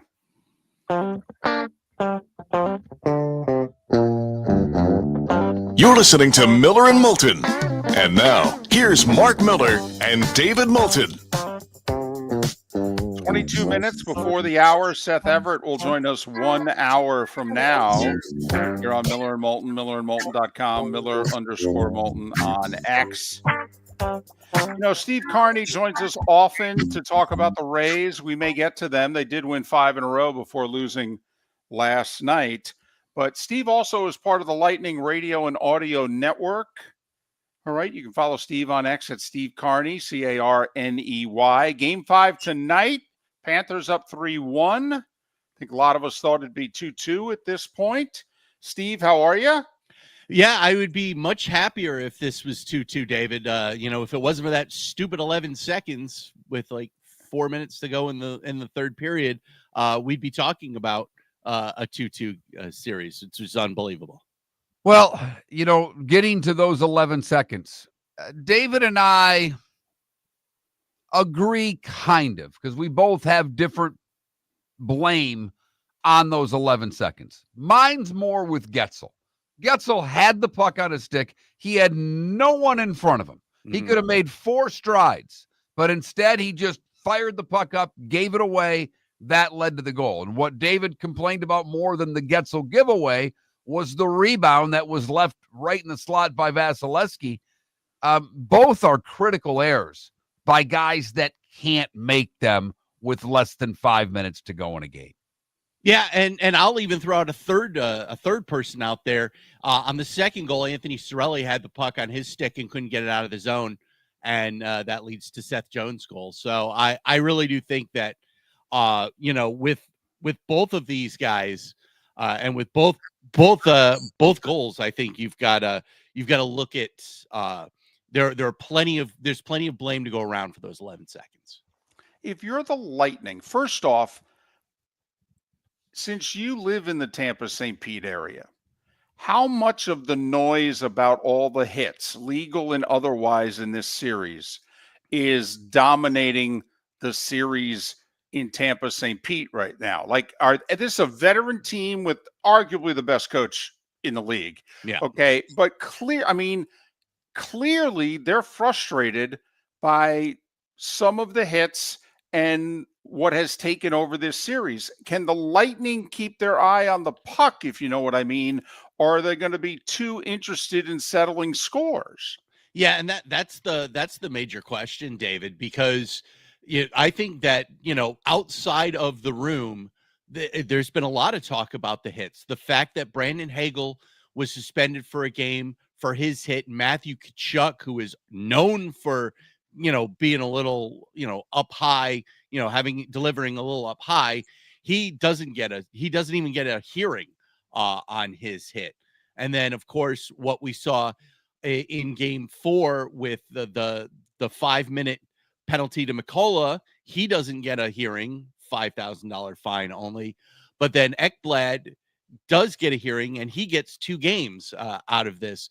I really do think that, there's a lot of talk outside the room. John Cooper will tell you that talk needs to stay outside the room. And the moment that it leaks inside the room, this team is in trouble. You mentioned before the series started, Bjorkstrand being out and how that would affect them on faceoffs. And even though in games 3 and 4, Tampa's done a much better job in the faceoff department, I wish I could see the breakdowns, not just for the entire game, but for offensive attack zone faceoffs, because their power play is struggling. And when you don't win that initial faceoff on the power play, it sets you back, and seemingly Tampa's unable to win the big draws in this series. Yeah, you're absolutely right, Mark. And I think that's the one of the biggest keys that's happened this series is anytime in special teams when the Lightning have had the man advantage, and let's face it, they had a big one in game 4, but they haven't had a whole lot otherwise. They've not been able to win faceoffs in the attacking zone, and they've been able to allow the Panthers to get the puck out of the zone, and you end up starting these man advantages with a puck behind your net, and 15 seconds already gone off the clock. That's a bad way to start things. Steve Carney, Lightning Audio and Radio Network, kind enough to join us. We may get to some race talk in a bit. Game 5 tonight, Panthers trying to eliminate the Lightning. Can Tampa hold serve at home and win at least one home game in this series and force a game 6? Listen, you've seen the Lightning all year. What is it the Panthers? And we said coming in, they were second in the league on the penalty kill. Yep. They were first in the league on the road on the penalty kill, the Panthers. But nobody has shut down the Lightning power play like this. What is it Florida's doing, and what is it that you've noticed that Tampa is not doing that they normally do? Well, I'm not sure what you can say about what the Lightning haven't done that they should be doing. I'll tell you what the Panthers are doing that really has messed up the Lightning offensively, not just on the power play, but on 5-on-5, is they've done a very good job of holding their own blue line. Making the Lightning, if they, because the Lightning want to skate the puck in and set up that way, as opposed to dump the puck in and play that grindy type of game in the corners that, when they were going well in 2020, 2021, 2022, I thought they were the best team in the league at doing that. Being able to play the dirty hockey that you have to do in the postseason, and get in the corners, get your nose dirty, doing these things. And they haven't done it very well at all this year. And this starts from the very beginning of the season.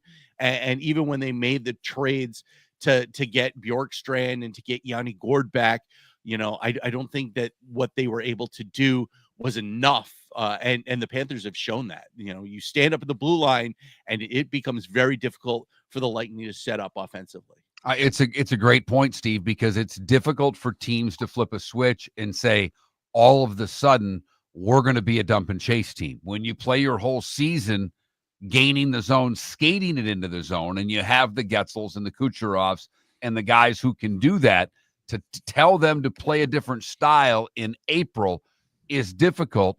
That being said, on the power play, are they going to have to start thinking about playing a little more dump and chase? You know, when you wrap the puck around the boards and you fire it hard, Kucherov might be the best player I've ever seen knocking pucks down and being able to possess them. It seems that they've got to try something differently to attack the zone. I would think they may start some of that tonight because Kucherov, although he has 4 assists, he's going to have to find the back of the net if they're going to win this series. Yeah, he goalless streak of 13 playoff games for Kucherov right now, and if he doesn't tally tonight, I think the Lightning are in trouble. I think you're absolutely right. You have to get Kucherov going. It's when it comes to the playoffs, your best players have to be your best players, and Nikita Kucherov, as great of a player as he is, you know, Hart Trophy, consideration, should be in the back of everybody that writes about hockey's mind. He has not been the best player for offensively for this team here in this series. Vasilevsky's getting outplayed, and he has not played badly. Okay, but game 2, the one goal he gave up, he's got to stop that. Okay, he's got to stop that. And, it's unfortunate the team couldn't rally and at least get him a tying goal. And, but then he was terrific in game 3, 33 saves, held them to a goal. They won. And for 55, 56 minutes, he's terrific. But that rebound, I mean, that's a minor league goalie's rebound, Steve. And I know it was a fluky goal, and sometimes the puck can find the back of the net. But that stuff never happens when Vasilevsky's in net. I mean, it's one thing for Vasilevsky to not be outplaying Bobrovsky, but it's another thing when right now, if we're grading the goalies, Bob gets a higher grade. They can't win if Bob's going to outplay Vasi.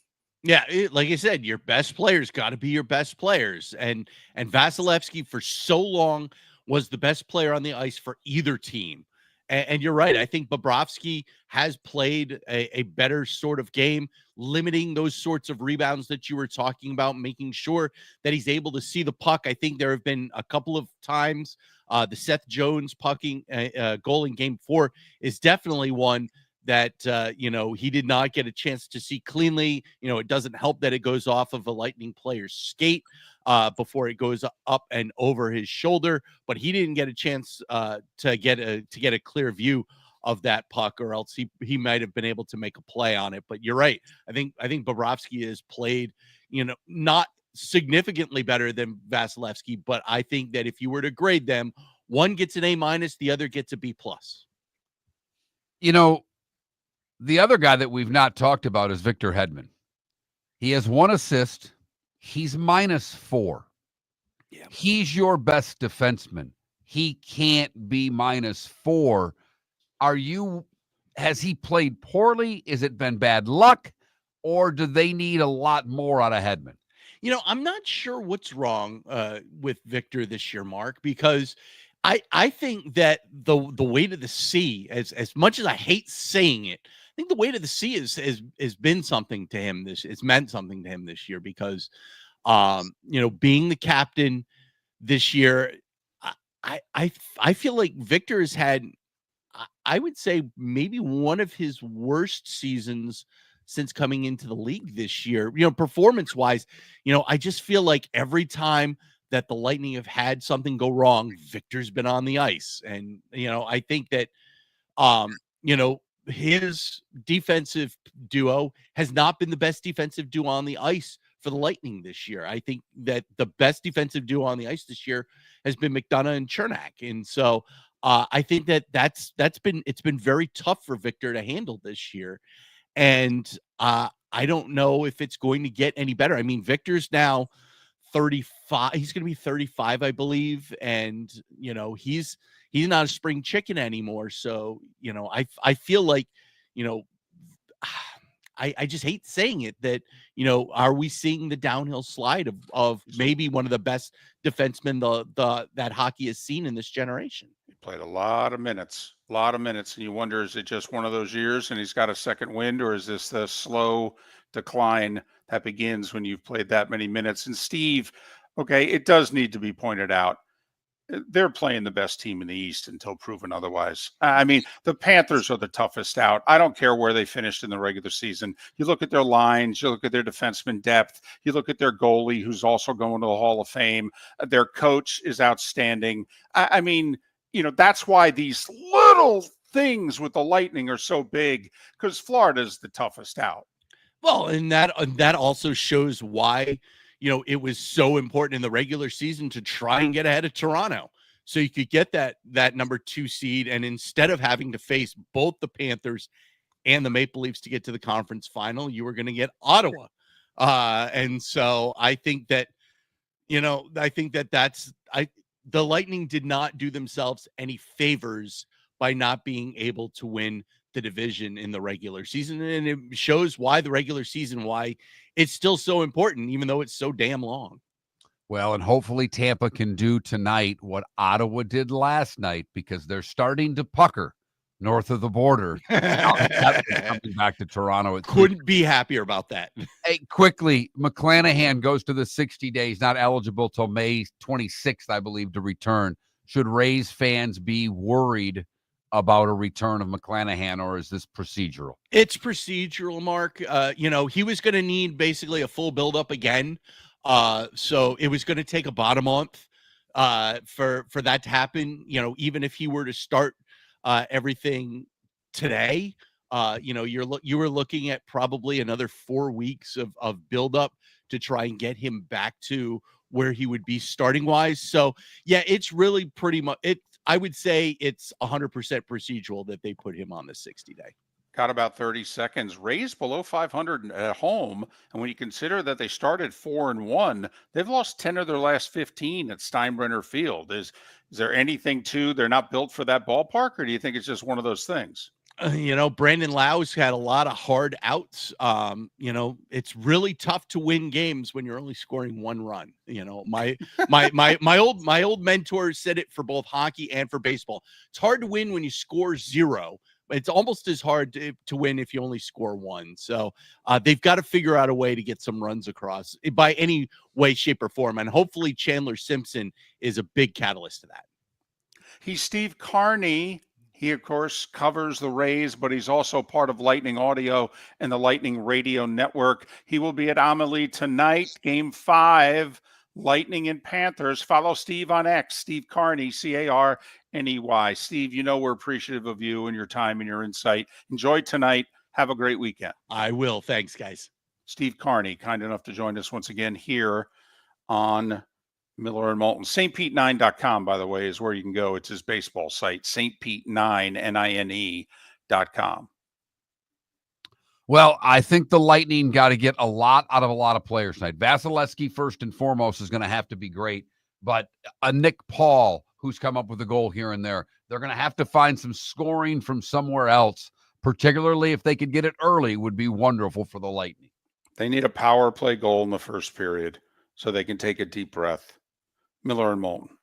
For over 50 years, the Nolan family has been dedicated to protecting local families. Nolan Family Insurance is a second-generation independent agency that specializes in home, flood, auto, and boat insurance. They take the time needed to explain your coverage options and answer your questions so you can make an informed decision that's right for you. If you're looking for an agency that treats you like family, call 941-639-1122 or go to nolanagency.com. That's 941-639-1122. or nolanagency.com. Basketball's heating up the hardwood. What a great time to stop in at the Floor Meisters and look at their hardwood. A large selection to choose from, including Mirage hardwood flooring. Floor Meisters has a look and style you want. Mirage wood is grown and made in Canada from the finest quality wood flooring you'll find. And while you're in, ask to see the Petite Enfant collection. 5 custom colors made only for the Floor Meisters. So good it has a 35-year warranty. Floor Meisters, 6281 Naples Boulevard, next to Costco or floormeisters.com. American Paint Supplies, for nearly 30 years, is your one-stop shop for all your coating needs. If you are a designer, a contractor, a professional painter, or a weekend warrior,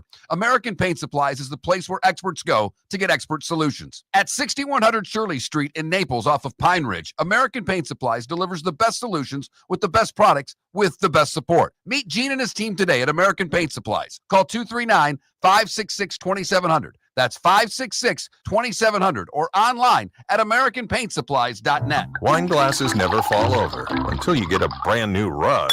Oh, no! Ketchup bottles act normal till you're wearing a new shirt. Oh, you kidding me? And rocks slide peacefully on the road till the day you get a brand new windshield. Then they fly up off the road and attack without mercy. That's why new windshields from Glass Doctor come with our windshield protection plan. Unlimited repairs and one replacement for 12 months. Don't just fix it, protect it. Glass Doctor, a neighborly company. We've got a text message for Dr. Dollar. A few of my friends are taking daily Cialis or Viagra. What are the benefits and how much does it cost? Great question. Cialis, tadalafil, and Viagra, sildenafil are game changer for men who want better performance, stamina, and confidence. They improve blood flow, support long-lasting performance, and help you feel like yourself again.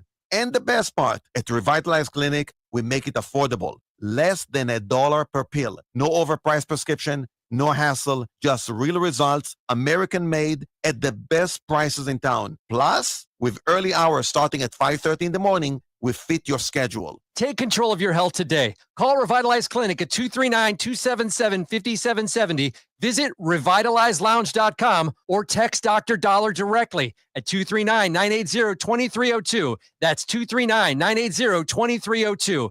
Get results. Get confidence. Revitalize Clinic, because every man deserves to perform at his best without breaking the bank. Text Dr. Dollar now at 239-980-2302. This is Miller and Moulton.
Point is out. Oh, I'm sorry. Well, when did that happen? No, I'm sorry. I got him confused with Hegel. My bad.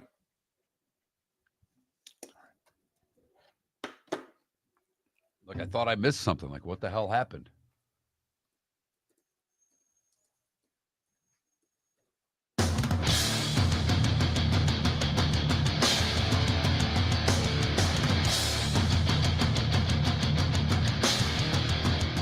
You're listening to Miller and Moulton, coming at you from the Floor Meister Studios. Floor Meisters, keeping it real.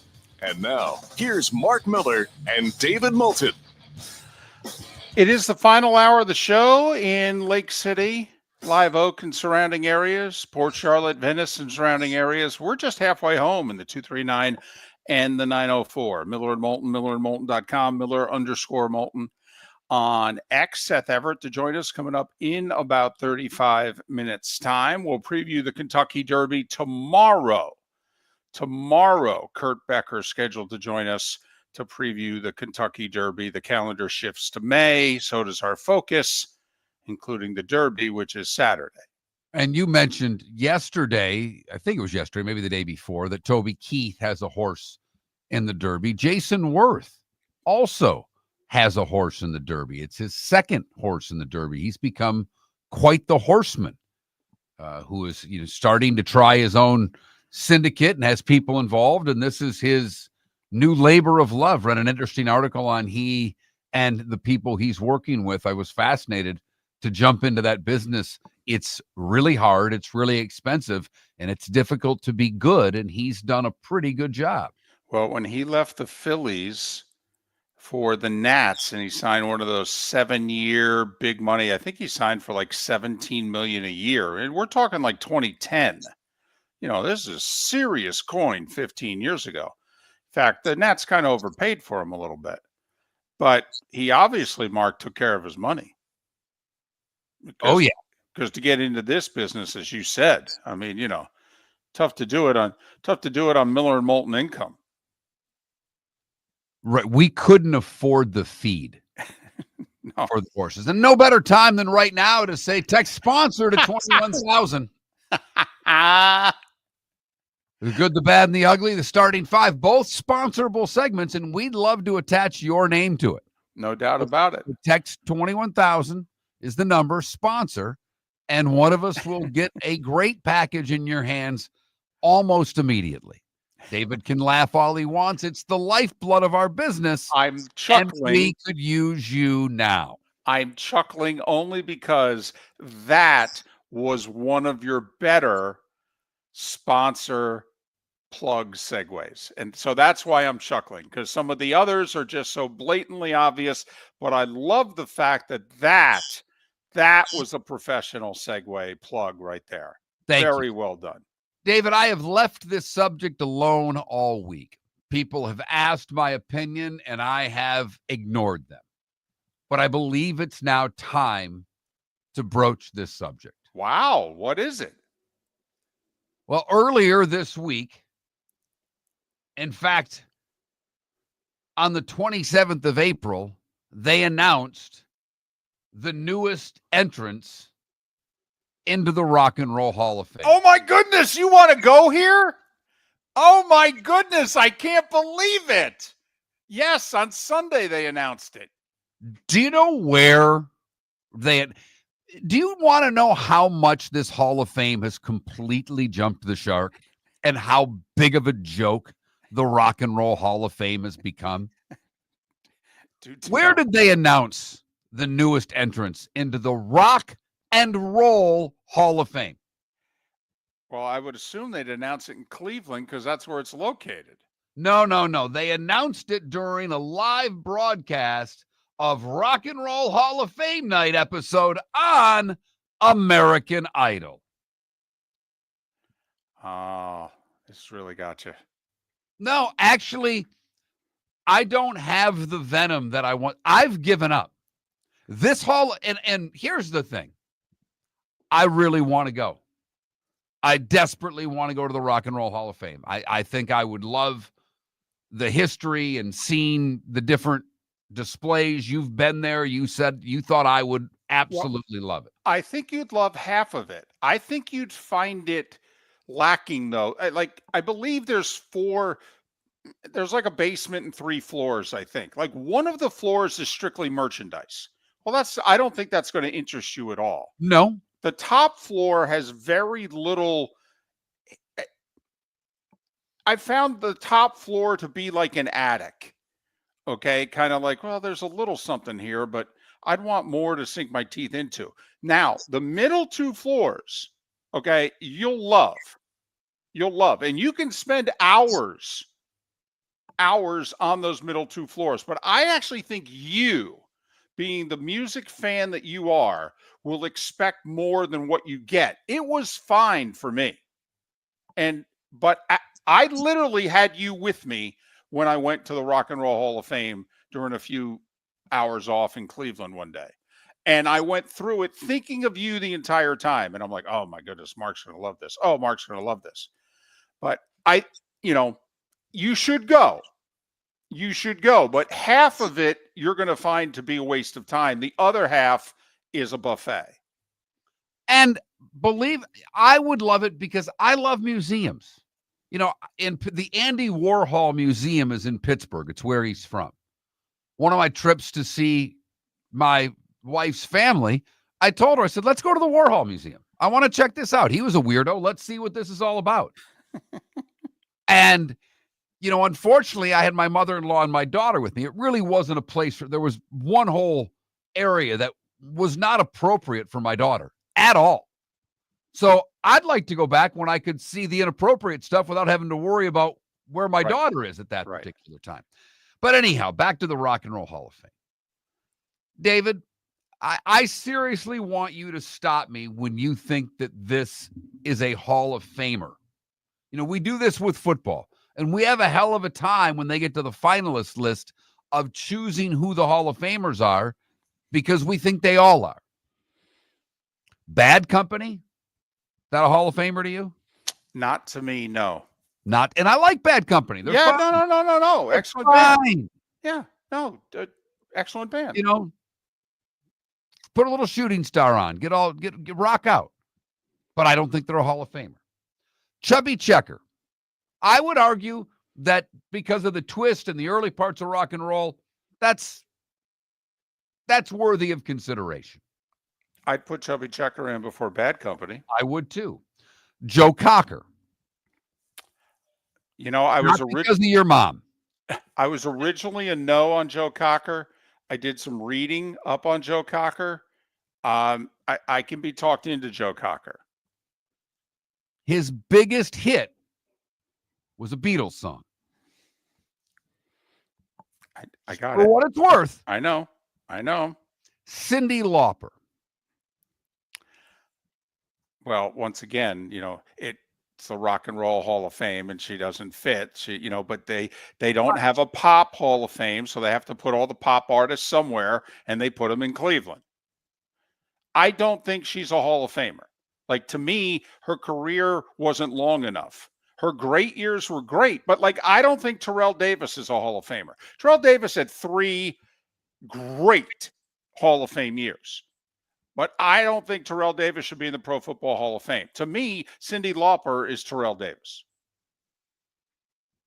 I have less of a problem with Cyndi Lauper than I do Joe Cocker, believe it or not. Okay. Outkast, hip-hop group from Atlanta. They were innovators. They have now, jumped way outside the rock world. This is my lack of that part of the hip-hop genre, because there's a break that I took from that music for a while because I was into hip-hop when it first came out. I got way into the grunge scene and probably didn't follow a lot of the 90s hip-hop acts. Really? Outkast, huh? Okay. Soundgarden. Now, I believe Soundgarden are Hall of Fame artists. I have no problem getting that vote. And the White Stripes. Are we sure the White Stripes? I mean, Jack White's brilliant. Unbelievable musician. Hall of Fame worthy? Hall of Fame worthy. Well, White Stripes or Salt and Pepper? Well, Salt and Pepper and Warren Zevon were put in basically by the Veterans Committee. Okay. They weren't voted on by the people who vote them in. They were given Lifetime Achievement Awards. And for Warren Zevon, it's long overdue in most people's eyes. Yes. Should have been done while he was still alive. So that's a different whole thing, if you will. But I look at this group and I'm like, Hall of Fame? And then for, I believe, only the second time, they did not put in the fan vote. The fans voted overwhelmingly for Phish. They had 330,000 votes, 50,000 more than the next highest band. But they are only the second band. Another jam band, Dave Matthews Band, didn't get in after being voted on the fan ballot. And you look at, I'm not a Phish fan. It doesn't do it for me. Like, I love the Grateful Dead. I love Widespread Panic. Phish is not my cup of tea. I argue with the guy that's in this building all the time who loves them. But you look at their longevity, their touring, the amount of tickets they've sold, they're probably a Hall of Fame worthy band. Not my cup of tea. But I really believe now I've lost my venom towards this because this Hall of Fame has jumped the shark. They're now just having to fill out ballots to put people in. And since the genre is largely dead, it's like, when's the next running back going to get into the Pro Football Hall of Fame? When's the next real rock band going to get into the Rock and Roll Hall of Fame? Iron Maiden, Dio, Bachman Turner Overdrive, Kansas, Grand Funk Railroad, Boston, Barry White, Alice in Chains, Jethro Tull, The Guess Who, Don Henley. Some of those not in the Rock and Roll Hall of Fame. Obviously, it's everyone's personal choice as to artists you like and what have you. But, it's very controversial, Mark. I'm telling you. I say it's more controversial than the Baseball Hall of Fame voting and the Football Hall of Fame voting combined. Couple of texters say, as a mid-30s guy, Outkast is definitely deserving. They were transcendent in the hip-hop rap genre. Okay. And that's why I didn't put a lot on that. Another texter just says, I love hearing two white dudes say Peppa. Keep saying Peppa. Peppa loved Salt and Pepper. She burned down his house. No. That's TLC. Oh, that's right. You're confusing Salt and Pepper with sorry. TLC. I always do. Lisa Left Eye. I know. And I always do. I always confuse the groups. My bad. Miller and Moulton. For over 50 years, the Nolan family has been dedicated to protecting local families. Nolan Family Insurance is a second-generation independent agency that specializes in home, flood, auto, and boat insurance. They take the time needed to explain your coverage options and answer your questions so you can make an informed decision that's right for you. If you're looking for an agency that treats you like family, call 941-639-1122 or go to NolanAgency.com. That's 941-639-1122 or NolanAgency.com. Whether you're chasing peak performance, reigniting intimacy, or simply want to feel your best, Game Day Men's Health creates customized game plans to optimize your health. Call 239-427-3441 for our Bonita Springs and Naples location to set up your free testosterone test and consultation. Mention Miller Moulton Radio Show for 10% off your service.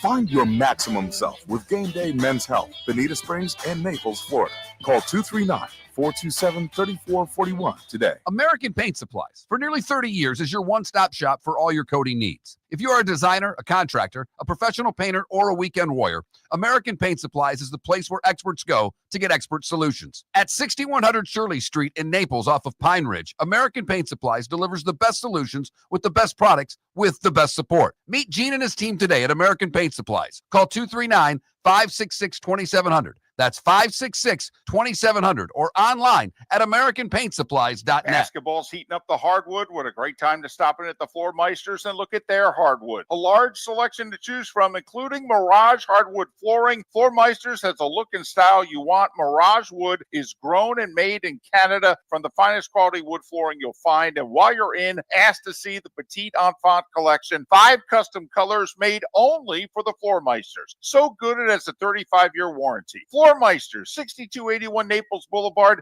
next to Costco, or floormeisters.com. This is Miller and Moulton.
I'll tell you what, they're now they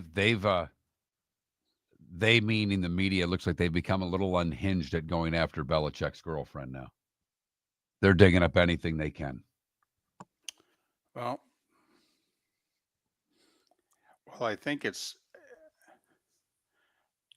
they're uncomfortable with the age difference, and now they're seeing this as an opening that they can go there. Yep.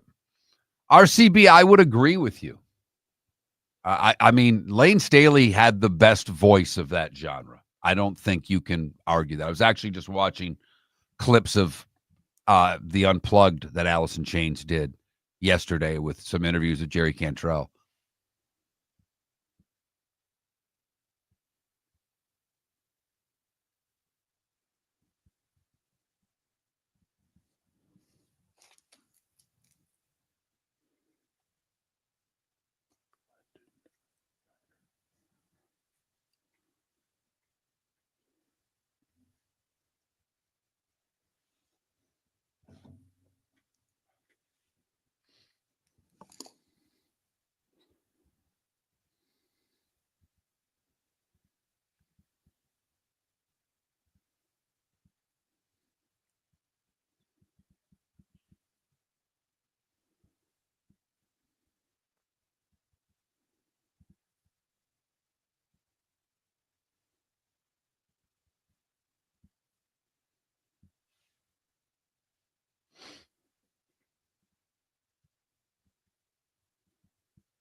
Do you know the state of Florida has only had one 5-star quarterback recruit since 2010? Huh. Yeah. Who was it? Driscoll. Jeff Driscoll. They've only had 3 quarterbacks who have ranked among the top 100 nationally since 2010. Driscoll, Felipe Franks, and DeAndre Francis.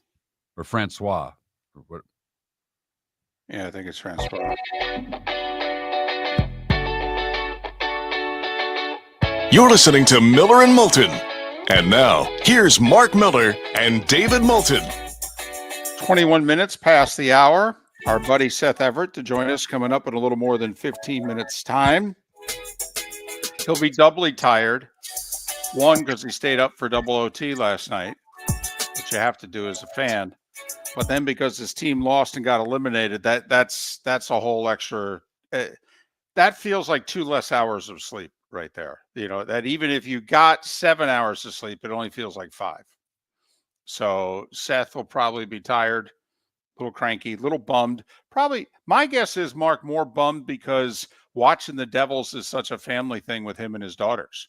Okay, and that when they get eliminated, it's just like, well, damn, we don't have any more games to watch for another 4 or 5 months. Damn. That, and on top of it, if they were healthy. Right. If they were actually healthy. Right. When the playoffs started, you had, I did laugh last night before the game. I'm watching the pregame stuff. And PK Subban says, Carolina's outplayed them. They're tougher. Tougher? Carolina Hurricanes have never been tougher than any team they've played. They are as soft as baby do. They're getting out, hit, and out physical by New Jersey, and by no means are the New Jersey Devils a tough hockey team.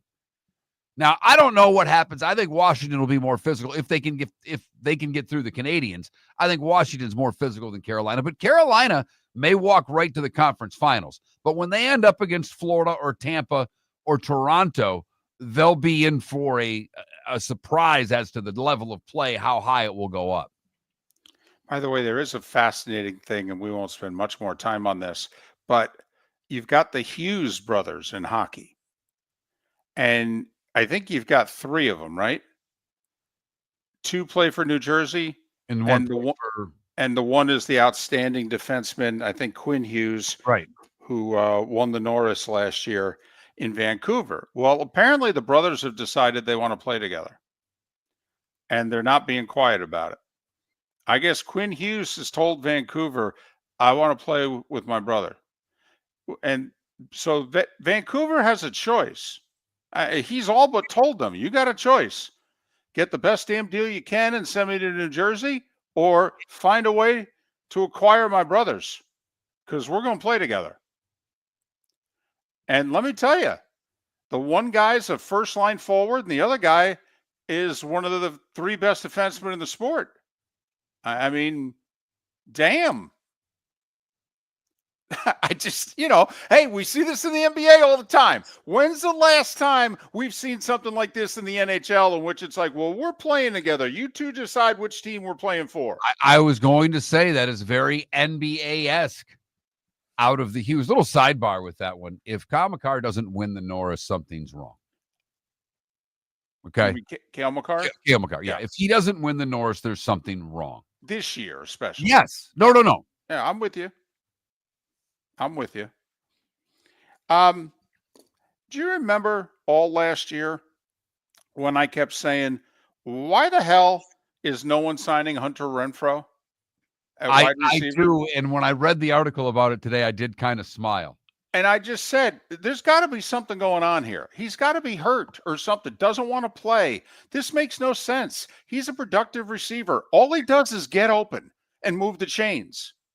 Okay, how in the world could you not want him? I mean, I must have linked him to 15 teams throughout the course of last season. So apparently he lost like 40 pounds during the season last year. Ulcerative colitis, fatigue, weight loss, 103-degree fever for a week. dropped down to 150 pounds at one point. Fortunately, they seem to have a handle on things. He's back up to his playing weight of around 190. But remember, I kept saying, there's got to be something going. This doesn't make any sense. There's got to be something going on. So, you never know, right? You never know. So we will see tonight if Tampa can get themselves back into the series and force a game in Sunrise. Hagel still out with the concussion. Ekblad now out because of the suspension. Problem with Tampa is they're losing a lot of their jam, if you know what I mean. And they, nobody has as much jam as the Panthers, and they needed as much jam as they could muster, and they're losing some of it. Yep. Well, they need their big guns to be their big guns if they're going to have any chance. Vassie has to be the best goalie. So far, he hasn't been. All right. Hedman's got to play better. He hasn't all year. There are a lot of people who've covered the Lightning who said McDonough has been their best defenseman this year. I mean, if Victor Hedman's not going to have a great week here, they don't have a shot. And Kucherov and Point got to score goals, man. They got to score goals. And Kucherov isn't. And we love him. You and I would vote for him for the heart. But 13 straight playoff games without a goal? Come on, dude. And in order to score against the Florida Panthers, you generally have to get to the dirty areas of the ice, if you know what I mean. Oh, yeah. It's the one thing that I really appreciate about Jake Getzel's game. Jake Getzel's not the biggest guy out there by any stretch of the imagination. And he's not afraid to go to the blue paint. He's not afraid to go to the corners. And he's not afraid to get hit. And he gets hit a lot. And for a guy who's a really good, if not great, goal scorer in the league, to be better in the postseason at scoring goals, given the size of Getzel, I love watching him play. Got a great text from a Panther fan when I said I was rooting for the Lightning. He says, didn't know you were Tampa Lightning fans on this show. Go Cats. And I just said I like both. I happened to work for the Atlanta Knights when I first broke into pro hockey. They were the AAA affiliate of the Lightning. A lot of the guys on that team would go up and down. So I started following the Lightning then and have always had a little more affinity towards the Lightning than I do the Panthers. And as I told him, when Marchand went to the Panthers, unless you're a Panther fan, I mean, they are the team with the black hat in the playoffs. Yeah, it's so funny because they're the most physical team in the league, in a league that's getting less and less physical. And then when Brad Marchand is now on your team, I agree. They're wearing the black hats. It's kind of like, LeBron, who started as a white hat guy and now has been wearing the black hat. Okay. But yeah, for the record, I'm rooting for the Panthers for the simple reason I picked them. Okay. At the end of the day, when it's 50-50, Miller and Moulton go 51-49. We want to be right. That's it.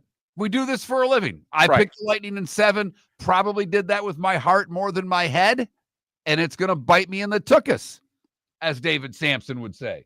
But it is interesting. I don't know if the NHL in the league want to designate that black hat on someone. But, here we are in Florida where we're enjoying this Florida series, but clearly the rest of the league doesn't like the Florida Panthers. They're the defending champs. They hit everything in sight, and they added Marchand. And that one alone, as I told this guy, I like both. I worked as part of the Lightning organization, so I pulled for them first, and Marchand's a rat. And he responded with, we will throw a special rat on the ice with his name on it. He is playing for the perfect team. He really is. That's true. I do love the rats on the ice. I got to give them that. Oh, it's great. I love it. And I know it's because they've won, but they took a franchise that was getting beat by infomercials. Yep. In TV ratings 5 years ago, 6 years ago, infomercials were doing better numbers than the Florida Panthers on television. Now, when you watch their games in Sunrise, it's not full of Lightning fans or Bruin fans or Red Wing fans or Ranger fans. They've established their own fan base. Will it stick with them long term? Probably not, because nothing in South Florida does unless you win. But they're going to win for the rest of the decade. They've put together an unbelievable organization. Bill Zito should be praised for the work he did. Seth Everett next. Miller and Moulton are very grateful to you, the listeners, for making us one of the highest rated shows for men, because the working man is one of the toughest demos to reach, and we do. Great sponsors like Floor Meisters, American Paint Supplies, Glass Doctor, Sleep Treatment Direct, Game Day Men's Health, and Molly Maid recognize that, and we thank them. And if you own a business and working men are your clientele, the most cost-effective way to reach them is through us. Text Miller and Moulton at 21,000 or directly via X at that Mark Miller or the David American Paint Supplies for nearly 30 years is your one-stop shop for all your coating needs. If you are a designer, a contractor, a professional painter, or a weekend warrior, American Paint Supplies is the place where experts go to get expert solutions. At 6100 Shirley Street in Naples off of Pine Ridge, American Paint Supplies delivers the best solutions with the best products with the best support. Meet Gene and his team today at American Paint Supplies. Call 239-566-2700. That's 566-2700 or online at AmericanPaintSupplies.net. Basketball's heating up the hardwood. What a great time to stop in at the Floor Meisters and look at their hardwood. A large selection to choose from, including Mirage hardwood flooring. Floor Meisters has a look and style you want. Mirage wood is grown and made in Canada from the finest quality wood flooring you'll find. And while you're in, ask to see the Petite Enfant collection. 5 custom colors made only for the Floor Meisters. So good it has a 35-year warranty. Floor Meisters, 6281 Naples Boulevard, next to Costco, or floormeisters.com. Mark Miller for Sleep Treatment Direct. They are helping me with sleep apnea. And by helping me, I mean curing me. No more CPAP machine. No more snoring. No more tossing. No more waking up exhausted. Their expert team got me the right treatment, fast and hassle-free. If you want to feel energized and get rid of your snoring, call Sleep Treatment Direct today. 444-1741. That's 239-444-1741. Sleep Treatment Direct. Sleep safe and sound. This is Miller and Moulton.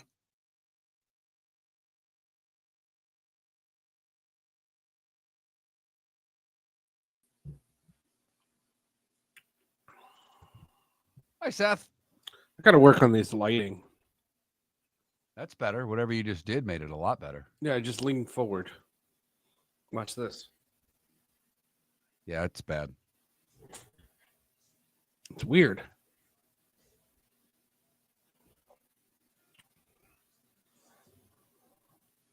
Nothing is static.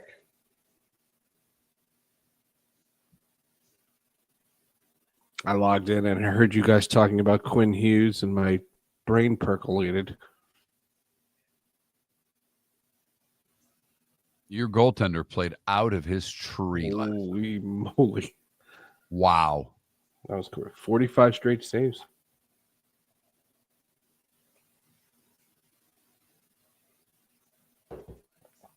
They couldn't get anything going. I mean, there was nothing. They were never going to win that game. They weren't the better team in that series. No. But they had a chance to they were up 3-0. They could have forced a game 6 and Yep. Would have been fun.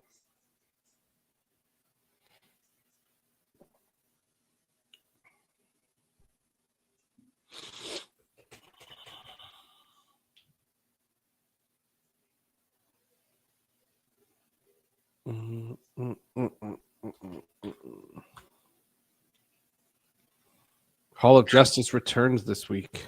Ah. It's very exciting.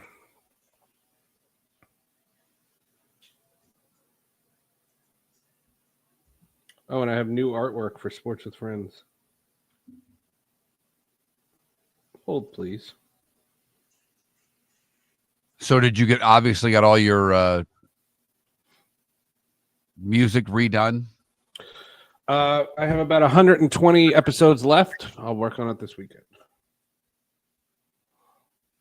I like it. I like it.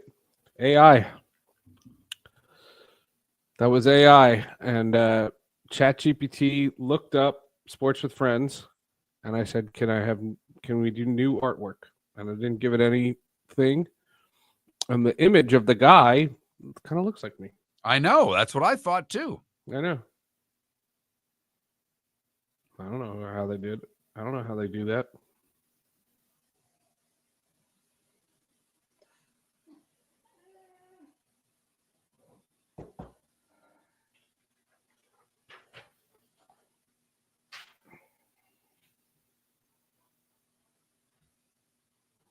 The guy who hosts my podcast, last night I was working on Sports with Friends, and he's just like, "Hey, I'm having a tech issue. I'm not going to be able to get the show up until noon today, so don't rush." And that's when the game went into double overtime. Uh-huh. So I'll finish it this morning.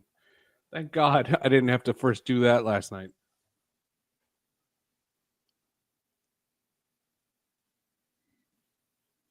Hi, David. Hey, buddy. How are you? Doing okay. How are you? I'm having my morning coffee.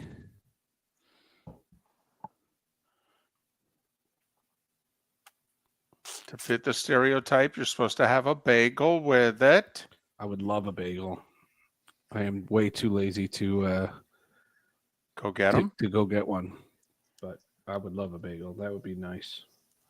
Well, there's got to be a place not too far from you that you could go and grab a half dozen and just leave them in the bag. I could.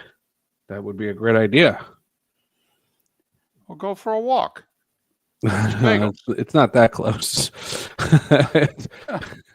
It's multiple miles. Oh, okay. It's close. Not that close. No, I was telling Mark, the guy who hosts my the company that posts the podcast, he says, "I'm having a tech issue. I'm not going to be able to get the show up until noon today."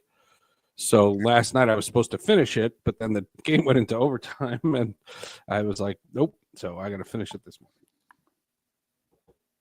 It's like 90% done.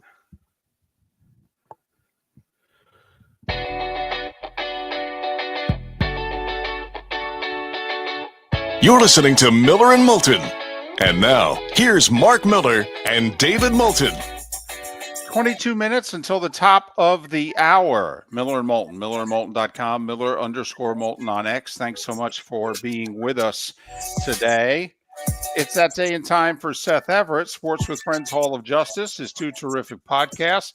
Are we getting a Hall of Justice this week? Yeah. All right, we're tomorrow's back. May 1st. Tomorrow's Okay. May 1st. So after the 1 month sabbatical. All right, just wanted to be sure. Seth and all our guests join us on the American Paint Supplies Hotline, your one-stop shop for all your coating needs. You okay? You know, we're a little worried about you. You all right? You guys watch though, right? Well, let me tell you, it's so funny. I did not. Okay, I turned it off. Okay, we have a rule on this show. Yeah. Okay. You make the decision during the 15 minutes in between regulation and overtime. You either commit or you don't. Exactly. But if you commit, you commit.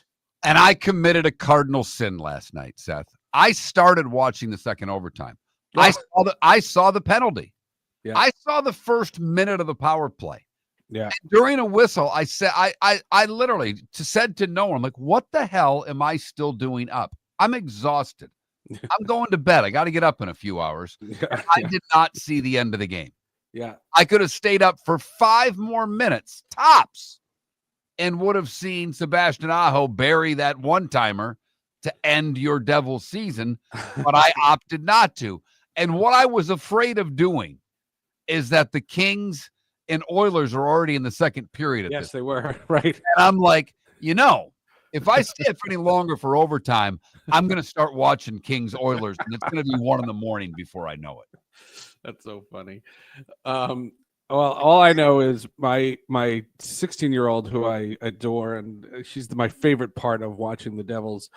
She's sitting there and she's fading, and all I said, "This is the whole season. You've come this far. You can't go to sleep."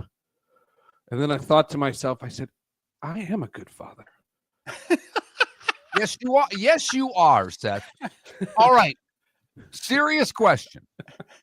More bummed in your fandom of the Devils losing, or more bummed because the family time you get from the Devils playing is now gone until October? Yeah, it's the family time. It's I'm 51 years old and I'm an adult and I can handle defeats in my life, but and we'll watch the playoffs. She's dialed into the other series, and we'll watch on the off nights. But it's not that intensity. It's not that make your whole schedule around game time, and it's so much fun.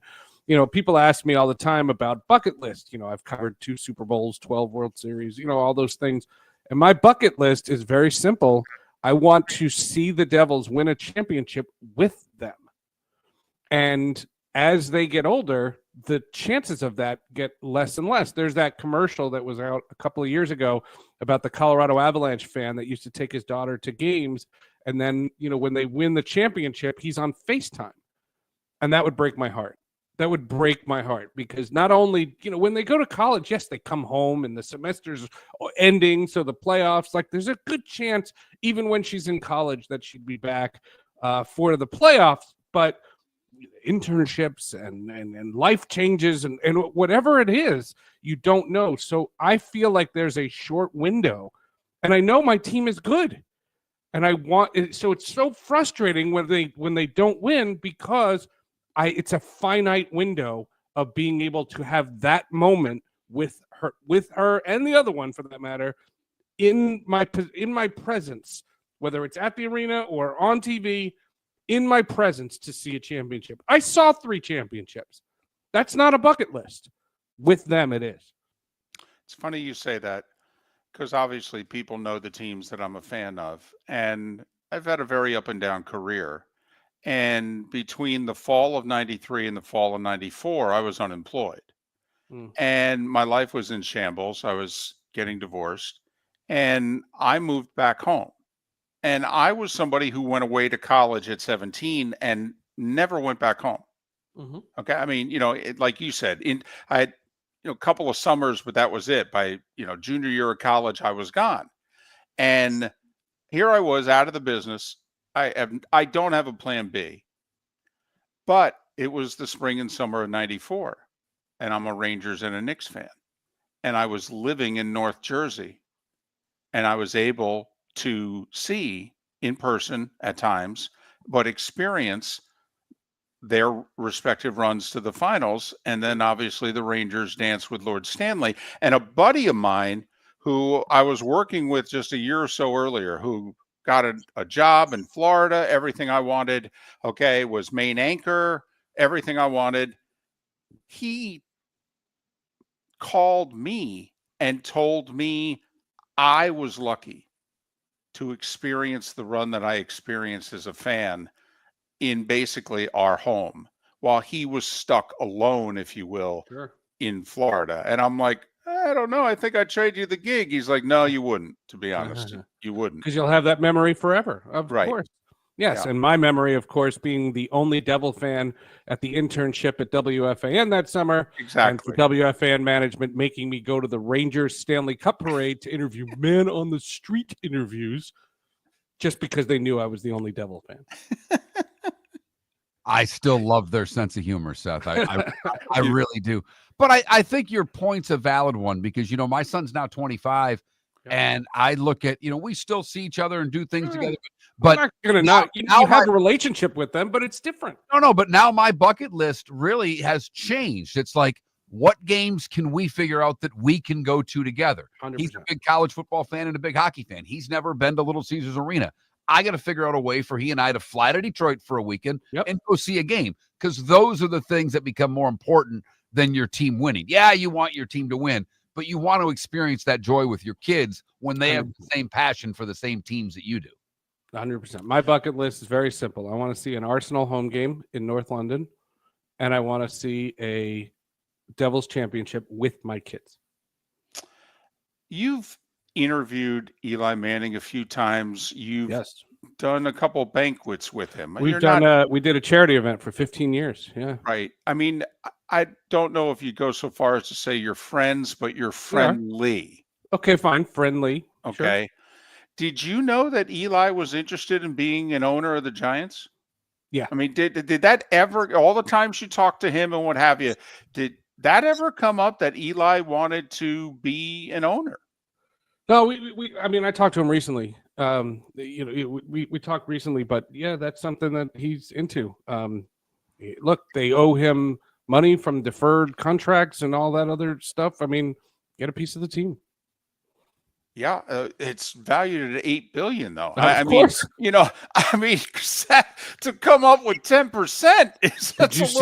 Did you see the video of him at the Devils game? I was just going to get to that. That's where I thought you were going with this. Do you have access to Eli's tickets for your daughters? Because it seems that he gets better seats. He gets good seats. Well, have I told you the story about the kid in my daughter's school, my little one? She's in middle school. She's in 7th grade, and in her class is Travis Zajak's son, who's a New Jersey Devil, for those that don't. He played 1,000 games. Right. And she says, he's always wearing jerseys to school. He's always wearing Devil stuff in class. And then he went to the game last night. He gets to sit so close. And I go, his dad played 1,000 games. Your dad does a podcast.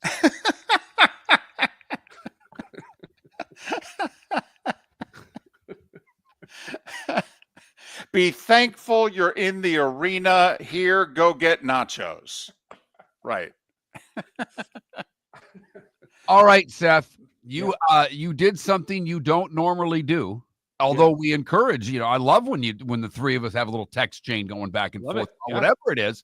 But you texted before your segment today and said, I need some time to tell the story behind this week's Sports with Friends. So I get email pitches all the time, and 9 times out of 10, they're not relevant to anything that I work on. But I got an email pitch about Jay Paterno coming on to talk about the political ramifications of Title IX. And I replied, no, thank you. I said, first of all, I try to keep politics out of my podcast. And secondly, if I'm having Jay Paterno on, I would want to have a conversation with him about the scandal. 3 days later, I get a phone call from Jay Paterno, who had been listening to Sports with Friends and asked if he could come on, and told me I have carte blanche. I can ask whatever I want. So I did it. And I made no promises to the PR person that I was ever going to air it. And I liked it. It came out great. And I highly encourage Jay Paterno. And in the show notes, there is a time code for when the Penn State conversation begins. Because it's about 15 minutes on Title IX, and it's a half hour at least on the scandal and the Joe Paterno legacy. Regardless of your opinions on Joe Paterno, again, nobody thinks the Sandusky thing is okay. But regardless of what you think, hear the guy out and form your own opinion. There are a few people that I know that are heavily involved in Penn State athletics. There's a lot of money that Penn State could get tomorrow if they'd put that statue back up. There are a lot of people holding back tens of millions of dollars. All right. They're not happy that the statue went away. Understood. And that didn't come up.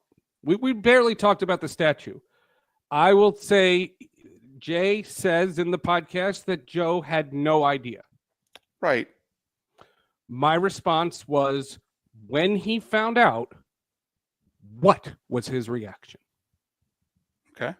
There you have it. We'll leave it there. It's a good podcast. Is it my favorite episode? No, it's not. And it's a tough listen because you cover some pretty tough stuff. But it was, to me, when we were done, I said, I could air this. Okay. All right. I'm interested. Yeah. Good job.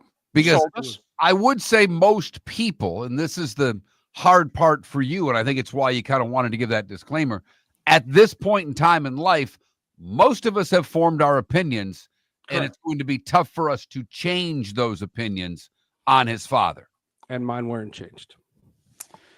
And I'm actually interested in what he has to say about Title IX, because with all this money that now is open and in the athletics, and whether or not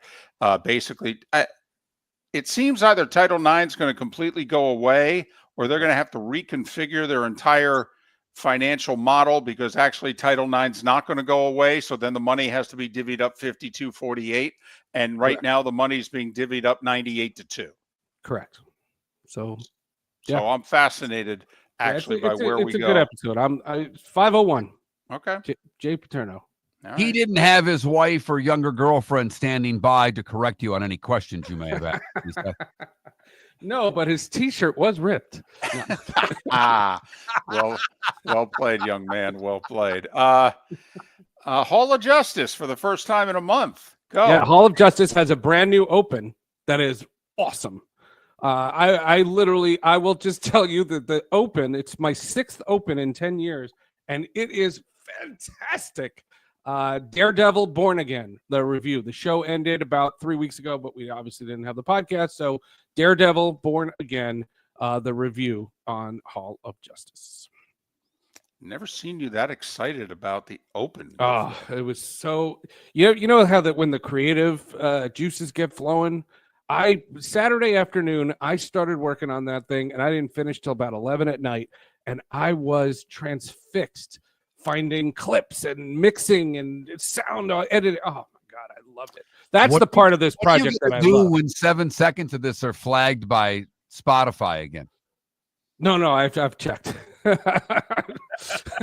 It's all royalty free. I was going to say, this reminds me, Jim Lampley was one of the first hosts on WFAN in New York. He had the afternoon show, and the open to his show was 7 minutes. The open was spectacular.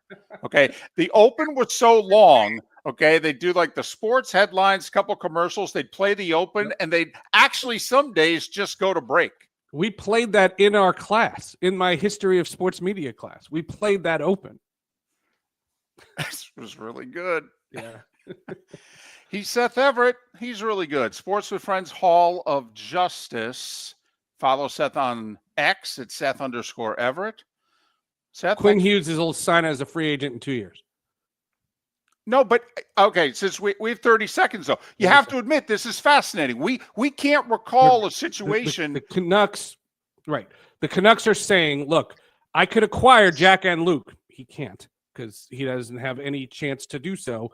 Quinn is a free agent. They're trying to do this as amicable as they can, so they're greasing it in advance so that they can say Quinn wants to play with his brothers. That's the only reason why he wants to leave.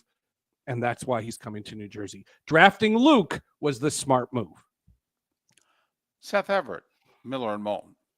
American Paint Supplies, for nearly 30 years, is your one-stop shop for all your coating needs. If you are a designer, a contractor, a professional painter, or a weekend warrior, American Paint Supplies is the place where experts go to get expert solutions. At 6100 Shirley Street in Naples off of Pine Ridge, American Paint Supplies delivers the best solutions with the best products with the best support. Meet Gene and his team today at American Paint Supplies. Call 239-566-2700. That's 566-2700 or online at AmericanPaintSupplies.net. Wine glasses never fall over until you get a brand new rug.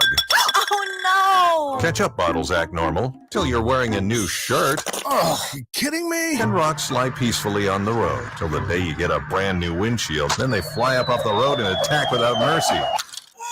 That's why new windshields from Glass Doctor come with our windshield protection plan. Unlimited repairs and one replacement for 12 months. Don't just fix it, protect it. Glass Doctor. A neighborly company. Mark Miller for Molly Maid. Why Molly Maid, you ask? Trust. Moulton was a customer for 15 years. Affordability.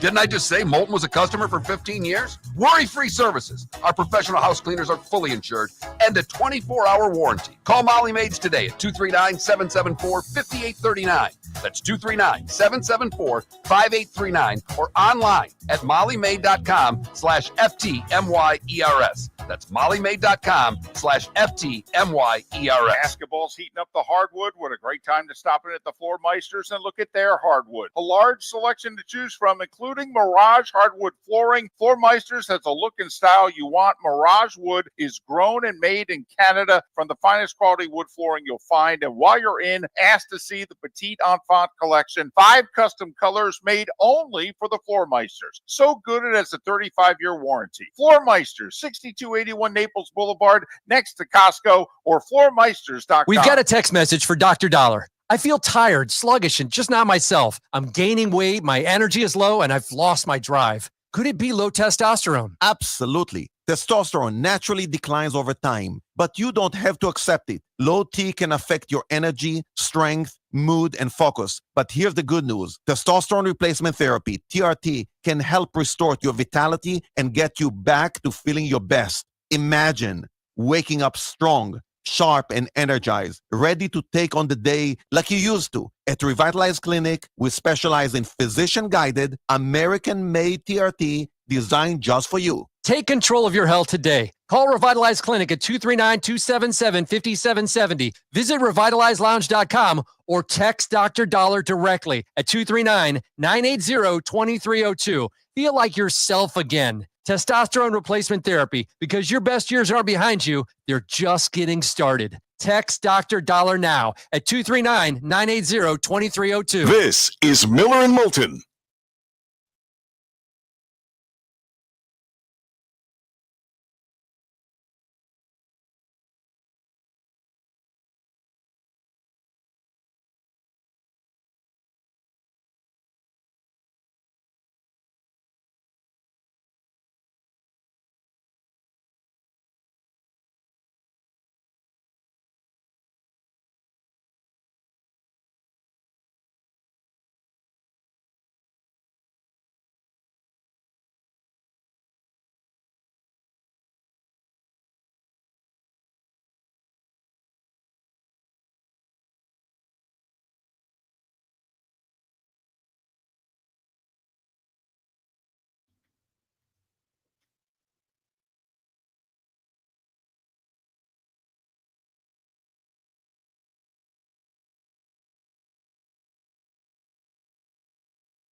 George criticized his brother and Penn State all the time. Thought they were way too conservative on offense. I actually thought he did a really good job as the analyst on Penn State football, considering his relationship to his brother.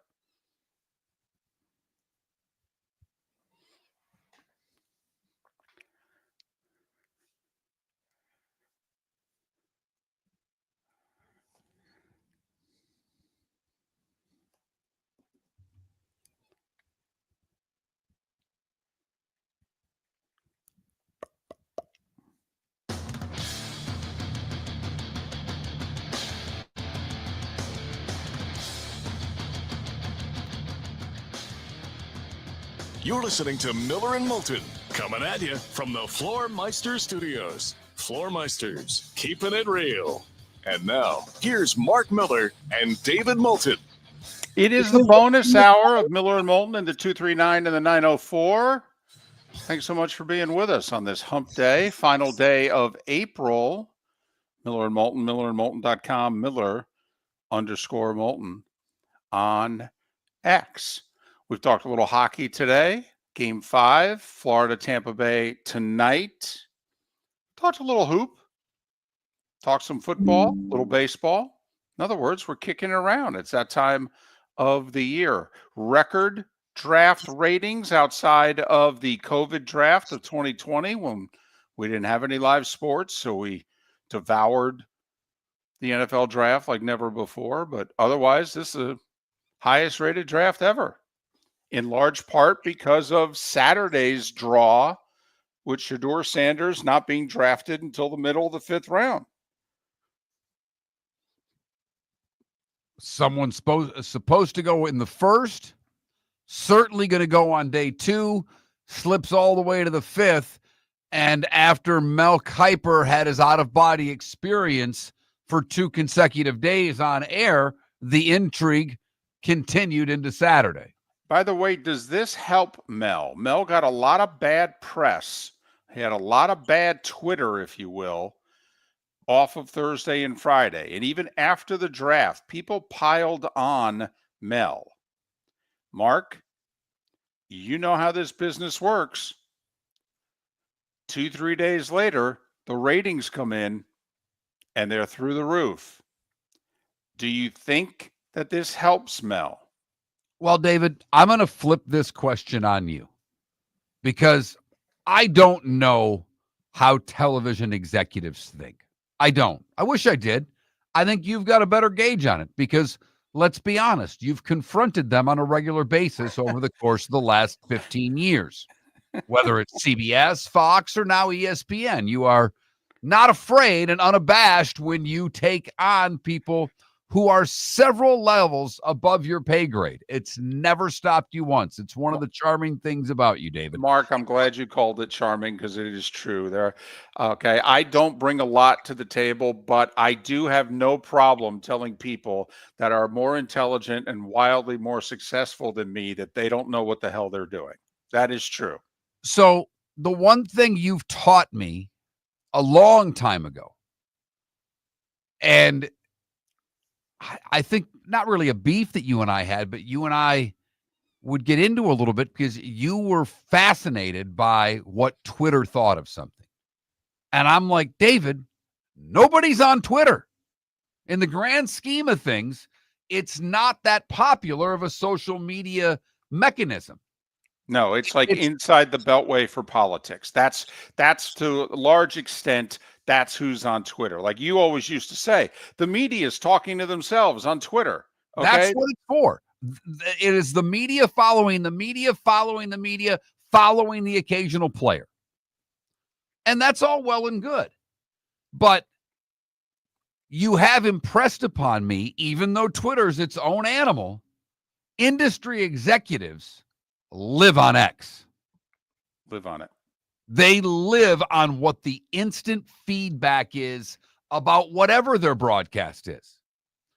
So here's Mel, who gets crushed on X all day Friday night, or all night Friday night, and then large parts of Saturday. So it's an interesting conundrum here. Mm-hmm. He got crushed, and yet the ratings, particularly on Saturday and Friday, have never been better. Never. Highest rated Saturday ever, wasn't close. So you tell me, what are network executives thinking? Their guy got bashed. They gave it to him. They usually don't like that. They usually would stick up for the bashers, and it would mean that Mel Kiper could perhaps even lose his role on the A team of the draft. But 7.5 million people on average? 4.3 million on Saturday when normally it does half that at best. Right. I think it helps, Mel. I will say this. There was a time, to go really behind the curtain here, 10 or so years ago, they were phasing Mel out. They were going Todd McShay, and they were kind of riding Mel's contract out. And the two of them would do their dog and pony show and what have you, but they were going to go with McShay. And then Todd ran into some difficulties personally, which ended up affecting him professionally. Okay. And ESPN had to dial back on Kiper. And now they don't have anybody to replace him, Mark. I mean, if you think about it, it's all Kiper's rankings online and on air. Whereas, I mean, they have other options in other places that they don't really have in terms of ranking draft prospects, like Peter Schrager, who they just added. Peter's an information guy. He's not a draft guy. No, Peter will add to Schefter. Okay. He will add to their reporters. He's got different sources. He'll come at it differently. He'll get different information. But Field Yates is doing a lot more mock drafts than he's ever done before, but he by no means is a draft expert. Correct. They like him a lot. They put do. him on a lot of platforms, a lot of different areas for you to see him. Yes. But he's not a draft expert. Correct. And what they haven't done yet, and what they usually do, is they go get one. Well, Matt Miller, who we've had on the show, who does an excellent job. The guy at The Athletic that I like a lot. Now, I don't know how good he is on television. He might be someone that doesn't translate well to TV. Well, it's interesting you mentioned Matt Miller because they hired Matt 2-3 years ago. They just re-signed him. And he is somebody who ranks the prospects. Okay. And so that would be, just if you're curious, and I don't know how many of you are, but, they're not going to move on from Mel Kiper until they have someone to move on with. Okay. If you start to see other people that they put names on rankings, 2026 drafts, etc., that's worth paying attention to. All right. The one thing, and you tell me, so Brent Musburger 2 weeks ago gets the Pete Rozelle Award, and he's going to get induction into that wing of the Pro Football Hall of Fame. And a lot of us think it was long overdue. Well, Dan Patrick, he took a little credit for it. He said, I've been pounding the table publicly for this for 10 years and privately. And he said, well, I got my next guy. It's Mel Kiper. Kiper belongs in the Hall. Matt Miller said it over a year ago. Yep. And he's a draft expert. And, whether you like Kiper or not, he's the guy that's most directly associated with the draft, which has become its own industry. And I mean, we'll say it again, on average of 7.5 million people a day to see guys' names called. Well, and I thought what was, to tell you where the draft is right now. Ray Fittipaldo, we had on, works for the Pittsburgh Post-Gazette. And we've had Ray on for years. He's been great to us. Good writer, knows his stuff. When I had him on, and I usually talk to the guests when we have them on by phone, I'll talk to them for a minute before we're on the air. Always call a couple minutes early so we get the guy on. And I said to Ray, I said, going to Green Bay. And he said, nope, the paper's sending their business people this year. We're staying here. And the newspaper's sending some business people there to look at Green Bay so we can present to Pittsburgh what we're going to have next year. Right. Draft in Pittsburgh in 2026. Yep. So the media folks in Pittsburgh were more concerned with how the draft looked, the number of people there, all of the things that go on around the draft, as much as who the Pittsburgh Steelers were selecting. But I wondered, because I do think that Mel Kiper is one of those guys that actually his name comes up when consideration for the Rozelle Award. And I wondered, it's one thing to have the opinion that he had on Shedeur Sanders. It's another thing when he says the NFL hasn't known what they're doing for 50 years when it concerns quarterbacks. I mean, it's one thing to criticize a team's opinion, like he famously did 30 years ago with the Colts, not taking, Trent Dilfer and taking Trev Alberts instead. He did the same thing, by the way, with the Jets one year. I forget who they were supposed to take, but they took Jeff Lageman instead. Solid player, played a decade in the league between the Jets and the Jags. But, that's one thing. It's another thing to call out the league and to say, basically, they suck. They don't know what the hell they're doing. And I wondered if this weekend hurt Mel getting the Pete Rozelle Award, because if you look at how big the draft has become, it's difficult not to go back to Mel Kiper and say, well, this is kind of where it started. This is when this thing began to become its own animal. It was kind of like when they finally put Ed Sable in the Pro Football Hall of Fame. How in the world could they not put NFL films in the Pro Football Hall of Fame? But Mark, I wonder now if I really think this weekend hurt Mel.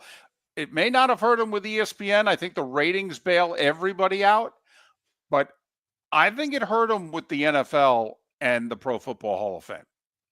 You may be right. Although I think you could argue, based on quarterbacks that have been picked and success rates of quarterback in the first round, that he wasn't that far off in what he said about his evaluation of quarterback.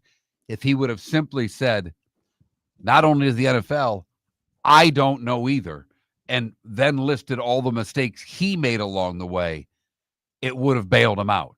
But he attacked the NFL, which allowed everyone else to take every quarterback blunder he's talked about for 40 years and shove it right back in his face. It's kind of like being the head coach of the quarterback. He experienced it firsthand. He was basically the quarterback. He was out there chucking it around, throwing touchdowns and interceptions like crazy. And then he's now having to face the music for one of the few times in the last 30 years. Was it his Jameis moment? I think it was his Favre moment when he threw 7 picks and still kept chucking it. Miller and Moulton are very grateful to you, the listeners, for making us one of the highest rated shows for men, because the working man is one of the toughest demos to reach, and we do. Great sponsors like Floor Meisters, American Paint Supplies, Glass Doctor, Sleep Treatment Direct, Game Day Men's Health, and Molly Maid recognize that, and we thank them. And if you own a business and working men are your clientele, the most cost-effective way to reach them is through us. Text Miller and Moulton at 21,000 or directly via X at @MarkMiller or the David Moulton. Whether you're chasing peak performance, reigniting intimacy, or simply want to feel your best, Game Day Men's Health creates customized game plans to optimize your health. Call 239-427-3441 for our Bonita Springs and Naples location to set up your free testosterone test and consultation. Mention Miller Moulton Radio Show for 10% off your service. Find your maximum self with Game Day Men's Health, Bonita Springs and Naples, Florida. Call 427-3441 today. American Paint Supplies, for nearly 30 years, is your one-stop shop for all your coating needs. If you are a designer, a contractor, a professional painter, or a weekend warrior, American Paint Supplies is the place where experts go to get expert solutions. At 6100 Shirley Street in Naples off of Pine Ridge, American Paint Supplies delivers the best solutions with the best products with the best support. Meet Gene and his team today at American Paint Supplies. Call 239-566-2700. That's 566-2700 or online at AmericanPaintSupplies.net. Basketball's heating up the hardwood. What a great time to stop in at the Floor Meisters and look at their hardwood. A large selection to choose from, including Mirage hardwood flooring. Floor Meisters has a look and style you want. Mirage wood is grown and made in Canada from the finest quality wood flooring you'll find. And while you're in, ask to see the Petite Enfant collection. 5 custom colors made only for the Floor Meisters. So good it has a 35-year warranty. Floor Meisters, 6281 Naples Boulevard, next to Costco, or floormeisters.com. This is Miller and Moulton.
No, CBW. But you know who's not in the Basketball Hall of Fame, who I always thought should be? I don't think Billy Packer is in the Hall of Fame. They put Vitale in, but they didn't put Packer.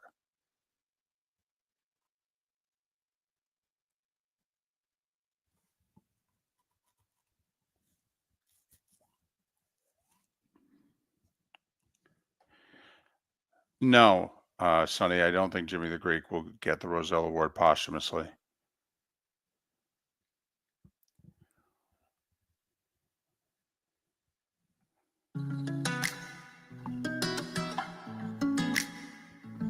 Welcome back to Miller and Moulton. Text the guys what's in your mind at 21,000. That's 21000. And now, here's David Moulton. 21 minutes past the hour. Thanks so much for being with us. Miller and Moulton, millerandmoulton.com, Miller_Moulton on X. Steve Carney joined us, second hour of the show. Seth Everett, last hour. American Paint Supply's hotline is where all our guests join us. But if you missed Steve or Seth, go to millerandmoulton.com and download what it is that you missed. I do just want to point out something, because we're broadcasting in the 239 and the 904 this hour only. Mark, one of the giants, the sports writing giants of this state, has decided to hang it up. And he just made a very quiet announcement on X about an hour ago. Eugene Frenette has been writing for the Jacksonville Times-Union for 44 years. Now, he's not nearly as well known as Lebitard or Bianchi or Shelton and some of the others in Tampa. But Eugene Frenette is a sports writing giant in the state of Florida, and he is certainly a legendary writer in the greater Jacksonville area. 44 years. And he said, yeah, my Sunday column's going to be it. I'm out of here. So just a tip of the cap, 44 years, face of a paper and a section and what have you. Eugene Frenette, for those in the 904, he announced his retirement about an hour ago, at least publicly. Congratulations to him. Anybody that can last that long and go out essentially on his own terms, coming from two guys who have been fired about a dozen times between the two of us. We applaud someone like that. I always love now more than ever. I think it's time for me to say text sponsor to 21,000. I always love it when you've been around so long that he started naming what the papers names were. Like, it wasn't always the Jacksonville Times-Union. He says, when I first started, it was this. Oh, wow. Been around longer than the name of the paper. I'll be damned. So Eugene Frenette, congratulations. And to get to that point where, and I know the newspaper industry isn't what it was, but essentially to be a columnist, and you were in this area for quite a while, I think it's quite an honor that a newspaper says, you write about what you want to write about, not what we tell you. And to trust someone for that long. And for the most part, editors don't get in the way of those guys. They may once in a while say, do this or do that. But to have that long of a run, essentially being able to dictate the way you do things is incredibly impressive. Yeah. It's listen, we have faced a lot doing this show, a lot. And we have had an awful lot of people try to tell us what the content of this show should be.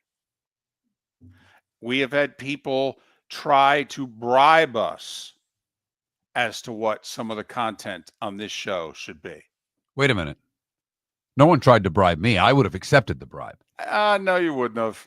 No, you wouldn't. Sure No, come on now. We've had a few discussions over the years, which we've been approached by certain sales reps, and this is what I want to do, okay, on your show. Would you guys be open to this? And we said... Jocks, and Don. Well, exactly. When the whole station was an infomercial, exactly. But which was only half of a Eugene Fournette career ago. But anyway, so even we, and we've talked about a lot of things over the years, and we are not shy. I don't ever recall any of our bosses, after we were done talking about what we were talking about, ever pulling us aside going, don't ever do that again. I've been yelled at by a few salespeople over the years. Yes. I will never, before you and I teamed up, there was I would take calls, and I was talking about food or something, and someone who was a sponsor of the station, or I think, but not a big sponsor, just decided he was going to call in and do an infomercial for his restaurant on my show. I hung up on him. I dumped the call. Like, nope, not here. Not where we do this. And the sales rep was just screaming at me after the show. And I let her scream.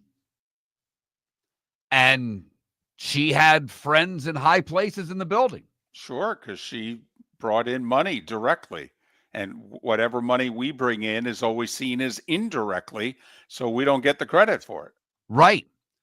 But, yeah, I got told I could have handled it differently, but I never was told I couldn't do what I wanted to do on my show. And I will say, in this day and age, like, how much consumer stuff gets done on the local TV newscasts anymore? That used to be big. But the problem with doing local consumer stuff is you may have to go after a sponsor. I mean, what if all of a sudden this elite car dealership, and there's a whole bunch of people going, yeah, one lemon after another. Try doing that story. I almost got fired 30 plus years ago. I ended up getting fired. All right. The station in Binghamton that I talked about, which had the obscene ratings, it didn't matter who was on it. Did I improve them? Yes. Okay. But, they were going to get a 50 rating without me. They got a 60 rating with me. Great. Okay. And they came to me and said, this is how you have to do the final 30 seconds of your sportscasts on Fridays. And I looked right at them and said, no flipping way. And they're like, yeah, you're going to promote what it is that we're doing over the weekend. And I looked right at them and said, run a promo. And they go, well, we pay you. It's our station, and you're going to do this. And I fought the fight for a long time. And eventually, Mark, do you know what the final 15 seconds of my Friday 6 and 11 o'clock sports were? Whatever they wanted you to do. Was promoting the crappy programming that we were running over the weekend. Right. If you missed any of our crappy programming today, you can download the show in any of the usual places or go to millerandmoulton.com. Steve Carney, Seth Everett, both on the show earlier today. So that was the first time that I learned about it firsthand in the early 90s at WBNG TV 12 in Binghamton.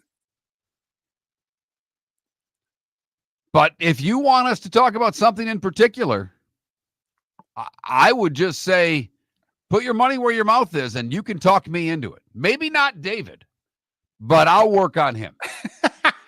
Right. That is true. Mark's like, I'm in control of the knobs here. Okay. I'm the one that turns the volume up and down. You can scream all you want, dude. You only get on the air because of me. But you think Tampa gets it done tonight? Yes, I do. I think the desperation, and I do. I have, even though I don't think home ice is a big deal, it's difficult to imagine they lose all 3 games at home. Here's, Mark, ultimately why I think Tampa wins tonight. I can't imagine they go another game without scoring a power play goal. Okay. And I think they'll get a couple power plays early in this game because I do think the officiating early is going to be tight because of all the stuff that's gone on in this series. So I think we're going to see some power plays early. And I think Tampa's going to get an early goal on the power play. And that's, I think, going to invigorate them. And just like, remember, Vasilevsky had a really bad game one. Okay. Didn't, had a good game two, a great game three. I think he'll play better tonight. They'll get a power play goal. 3-2 Lightning. Yeah, I hope you're right. I think it's 3-2 the other way because Vasilevsky's been outplayed in this series, and it's not close. For over 50 years, the Nolan family has been dedicated to protecting local families. Nolan Family Insurance is a second-generation independent agency that specializes in home, flood, auto, and boat insurance. They take the time needed to explain your coverage options and answer your questions so you can make an informed decision that's right for you. If you're looking for an agency that treats you like family, call 941-639-1122 or go to nolanagency.com. That's 941-639-1122. or nolanagency.com. Wine glasses never fall over until you get a brand new rug.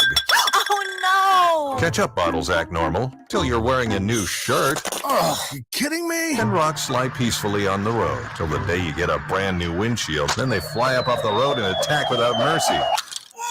That's why new windshields from Glass Doctor come with our windshield protection plan. Unlimited repairs and one replacement for 12 months. Don't just fix it, protect it. Glass Doctor. A neighborly company. Mark Miller for Sleep Treatment Direct. They are helping me with sleep apnea. And by helping me, I mean curing me. No more CPAP machine. No more snoring. No more tossing. No more waking up exhausted. Their expert team got me the right treatment fast and hassle-free. If you want to feel energized and get rid of your snoring, call Sleep Treatment Direct today. 444-1741. That's 239-444-1741. Sleep Treatment Direct. Sleep safe and Mark sound. Miller for Molly Maid. Why Molly Maid, you ask?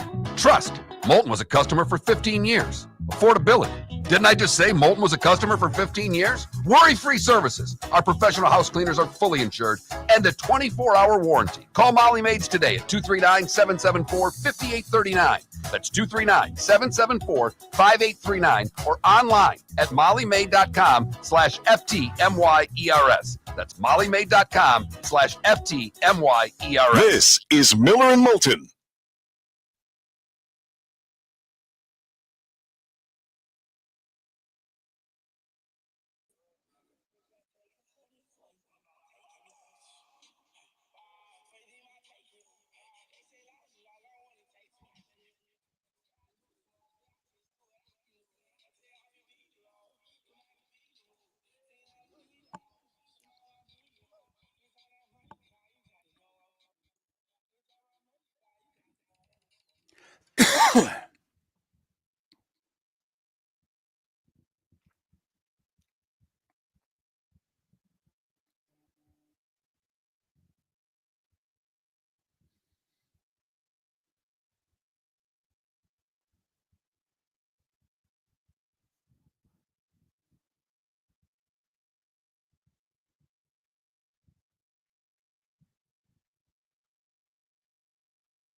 The obsession with raisins today, I find interesting.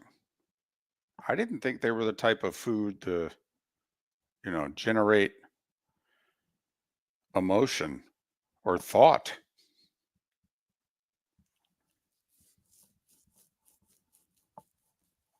Now, I must admit, I'm not a fan.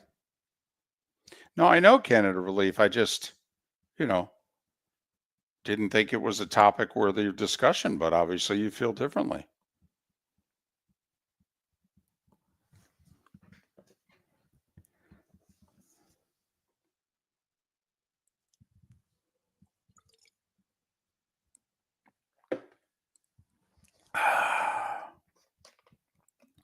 Well, it doesn't count CBW. I mean, if you're going to, put chocolate on something, I mean, that's like putting cheese on something.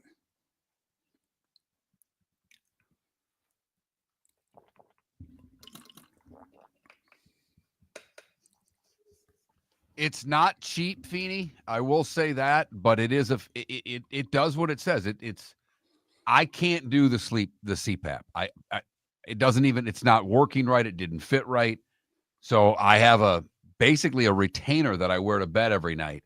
And every 2 weeks I widen it. So what I'm doing is increasing basically the gap in my mouth so your tongue fits differently.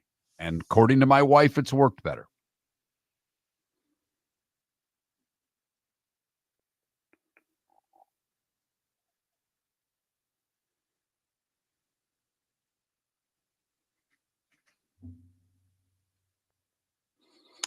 Apparently, Mark, what happened was their goalie was sick after the second period. He couldn't continue.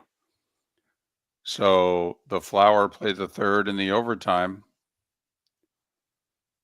Now, I guess he didn't face a shot the first 13 minutes of the third period. But yeah, he made, I think, 6 saves in the third.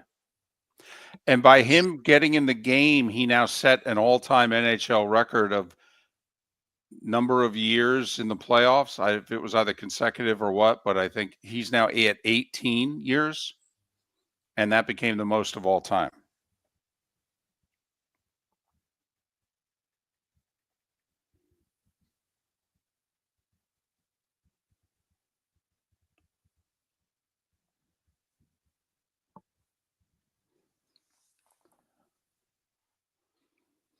Yeah, see, I mean, to me, guys, if you're going to put chocolate, cheese, I mean, if you're going to augment them, I mean, they're not really raisins anymore.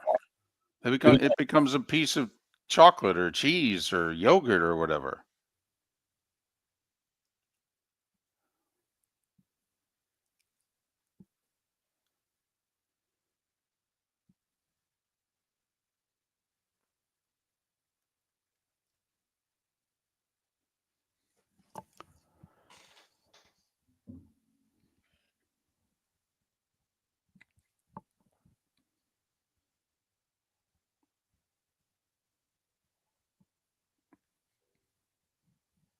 Happy birthday, Adam.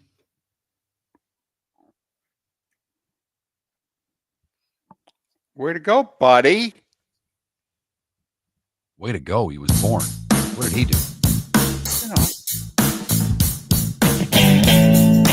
Welcome back to Miller and Moulton. Text the guys what's in your mind at 21,000. That's 21000. And now, here's David Moulton. 22 minutes until the top of the hour. Tomorrow, it'll be the 1st of May. We will look ahead to the Derby. Kurt Becker, Horse Racing Radio Network, scheduled to join us. Look ahead to the Running for the Roses for the, I think, 151st time. That's correct. Pat Forty, who's really into the Derby. I mean, he's based out of Louisville and all. Or Louisville, excuse me. He basically said, yeah, we've had like 150 of these suckers.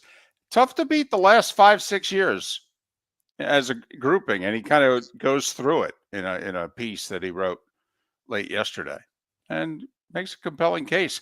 I know, you know what my wife brought up the other day when I mentioned the Derby? She brought up the last one of your Derby parties that we went to, which was when I had the winner and he got DQ'd. Right. I'm still steaming. You were not happy about that. Well, because also I bet it at the Greyhound track. Right. So it wasn't just that was the horse that I got from, a little numbers in a hat type thing at your house. I mean, I had real money on that.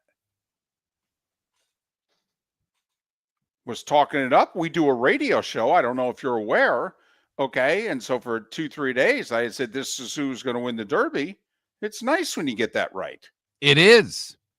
It is. I've not had a lot of success in the last 5 years at the Derby. No, I haven't either.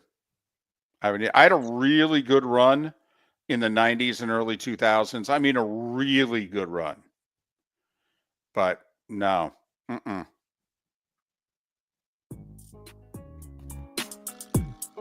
It's that time again, nearing the end, but not quite there yet. Here's Mark Miller with Today Was the Day When. This segment's called Today Was the Day When. It's brought to you by Game Day Men's Health. Call them today. Find sponsor of the show at 239-427-3441. That's 427-3441 for either their Bonita or Naples location. GameDayMen'sHealth.com. Mention Miller and Moulton for a 10% discount on your service. Find your maximal self with Game Day Men's Health. GW, number 1, inaugurated as our first president today in 1789 at Federal Hall in New York City. Today in 1803, Robert Livingston and James Monroe signed the Louisiana Purchase Treaty. $15 million, doubles the size of the United States. Man, we fleeced them. Fleeced. I mean, honestly, Herschel Walker trade, Louisiana Purchase. Louisiana Purchase. And totally. It's not close. No, it's not. English physicist J.J. Thomson announces his discovery of the electron today in 1897. That seems impressive. Yeah. 1897. I mean, 1997, you go, hey, good job. 1897? 1904. At the World's Fair in St. Louis, Ernest A. Hamway debuts the ice cream cone. Oh, my goodness. Yeah. Well, that's one of the 50 greatest inventions of all time right there. No doubt. FDR becomes the first president to appear on television when NBC RCA television broadcast the opening of the 1939 New York World's Fair. Also today in 39, Lou Gehrig sets his MLB record playing in his 2000th 130th consecutive and final game for the New York Yankees. Today in 45, Hitler commits suicide. 1974, Nixon hands over partial transcripts of the Watergate tape recordings. 1975, North Vietnamese troops capture Saigon, ending the Vietnam War. 1985, Bruce Smith, the first pick by the Buffalo Bills. Today in 86, Bill Elliott sets an all-time NASCAR qualifying record, winning the pole for the Winston 500 at Talladega, qualifying at nearly 213 miles per hour. With no safety harnesses. I was going to say. Doing 213 average? What were they doing on the straightaways?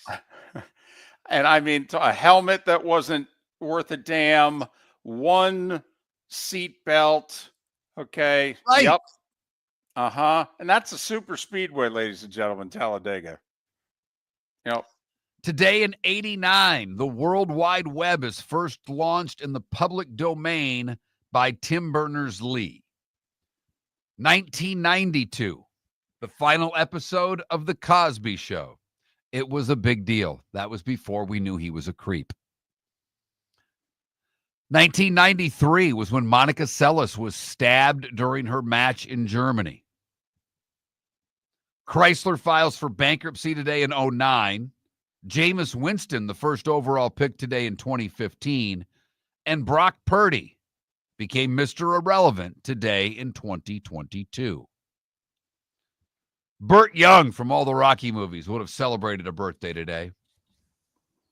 Phil Garner, player and then manager, is 76. Isaiah Thomas is 64. Hold on a second. Zeke is 64? Yeah. Which makes sense, obviously. He was a sophomore in 81 when Indiana won it and all. But Zeke looks amazing for 64. He really does. I mean, Zeke, when you see Chuck and Shaq and, all the oh, players my in that area, goodness. yeah. Oh, yeah. Zeke looks like 44. He does. Okay. Always had a baby face. True. Looks great. Michael Waltrip and hockey player Steve Smith are both 62.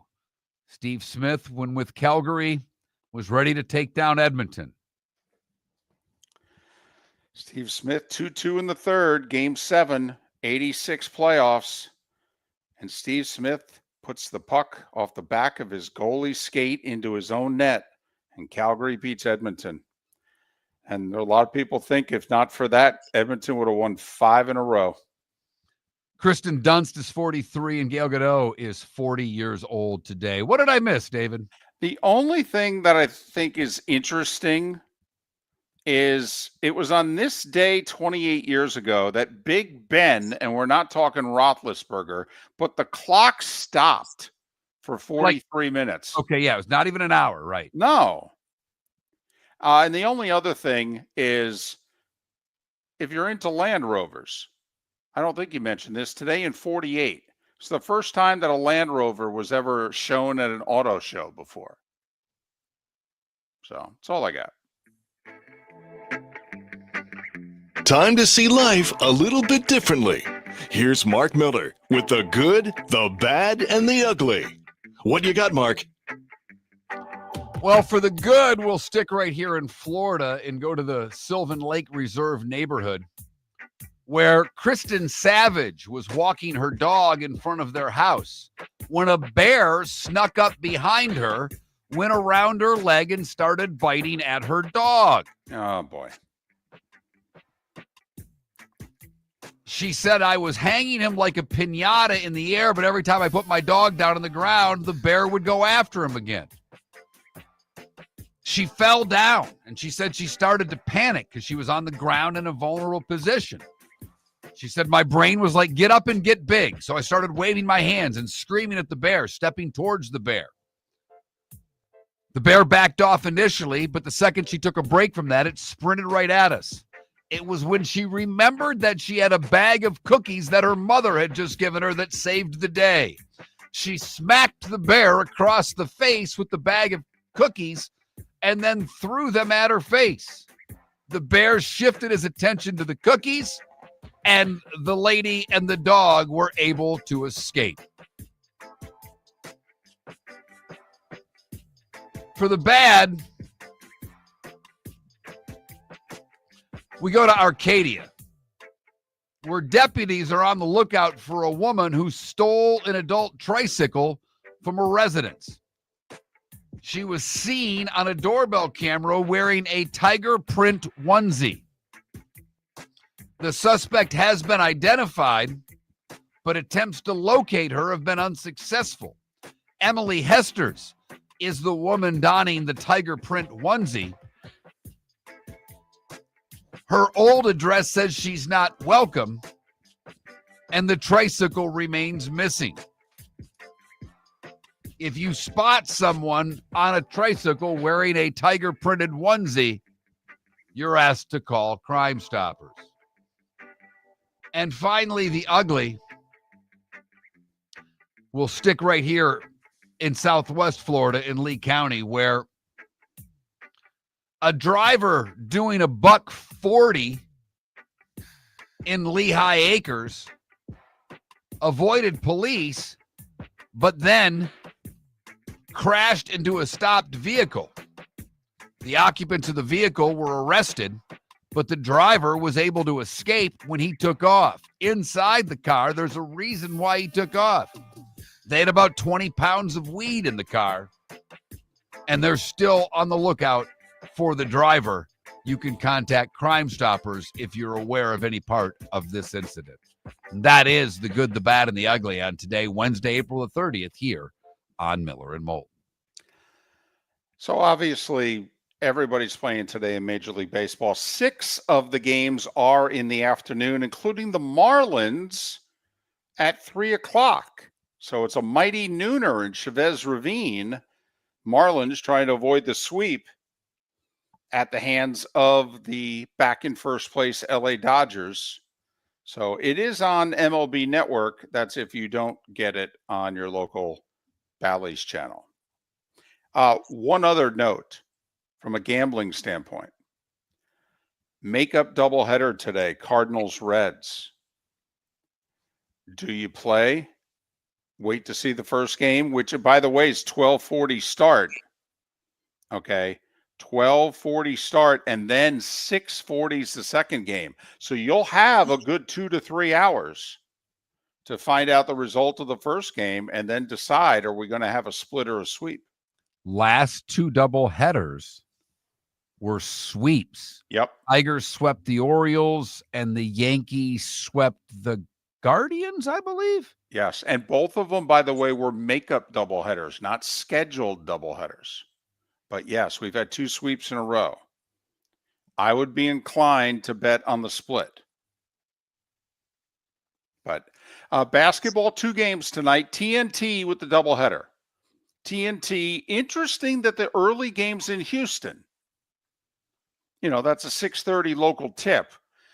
Rockets trying to stay alive, down 3-1 against Golden State. 7:30 TNT, and that's because they got the Lakers at 10 o'clock on TNT.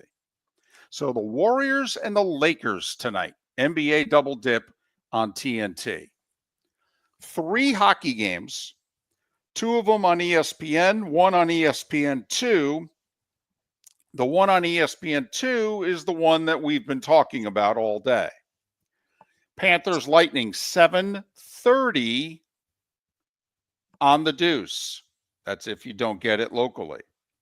The ESPN doubleheader at 7 o'clock and 9:30, so you can watch really the first period of Montreal and Washington before flipping over to the Panthers and Lightning if you're so inclined. Montreal trying to stay alive. By the way, think about that. That they put Montreal, Washington on ESPN over Florida, Tampa. It's not often. Yeah. So think about that. They think Ovechkin is more popular than the entire Panthers Lightning series. Interesting. 9:30 on ESPN, St. Louis and Winnipeg. And you're talking about them puckering up in Toronto. How puckered do you think they are in Manitoba as their beloved Jets are behaving the way they always seemingly do in the spring, having blown a 2-0 lead and been dominated by the Blues the last 2 games? Hellebuyck, their great goaltender, has been pulled in each of the last 2 games. Coach said he still has the utmost confidence in him. I don't think the fan base does, because he's been great in the regular season before and let the Jets down in the postseason. If the Blues score first, David, oh boy, that pucker gets to a whole new level, if you know what I mean. No doubt about it. And Winnipeg won the first 2 games at home late in the third period, both games. Meanwhile, they got dominated on the road. So there you have it. Hockey, 3 games. Lightning and Panthers on ESPN2 at 7:30. NBA doubleheaders on TNT. And Marlins at 3. And a doubleheader if you want to bet it. Enjoy all of the action in hockey and basketball, because when the first round ends, we don't get a lot of these 3-game nights anymore. No. Miller and Moulton.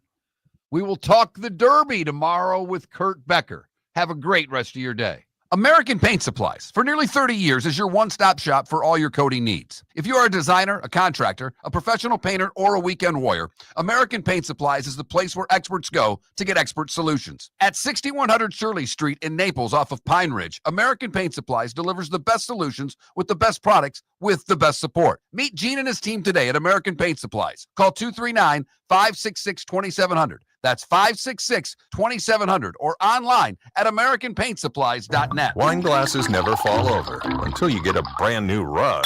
Oh, no! Ketchup bottles act normal till you're wearing a new shirt. Oh, you kidding me? And rocks lie peacefully on the road till the day you get a brand new windshield. Then they fly up off the road and attack without mercy. That's why new windshields from Glass Doctor come with our windshield protection plan. Unlimited repairs and 1 replacement for 12 months. Don't just fix it, protect it. Glass Doctor. A neighborly company. Basketball's heating up the hardwood. What a great time to stop in at the Floor Meisters and look at their hardwood. A large selection to choose from, including Mirage hardwood flooring. Floor Meisters has a look and style you want. Mirage wood is grown and made in Canada from the finest quality wood flooring you'll find. And while you're in, ask to see the Petite Enfant collection. 5 custom colors made only for the Floor Meisters. So good it has a 35-year warranty. Floor Meisters, 6281 Naples Boulevard, next to Costco, or floormeisters.com. Mark Miller for Molly Maid. Why Molly Maid, you ask? Trust.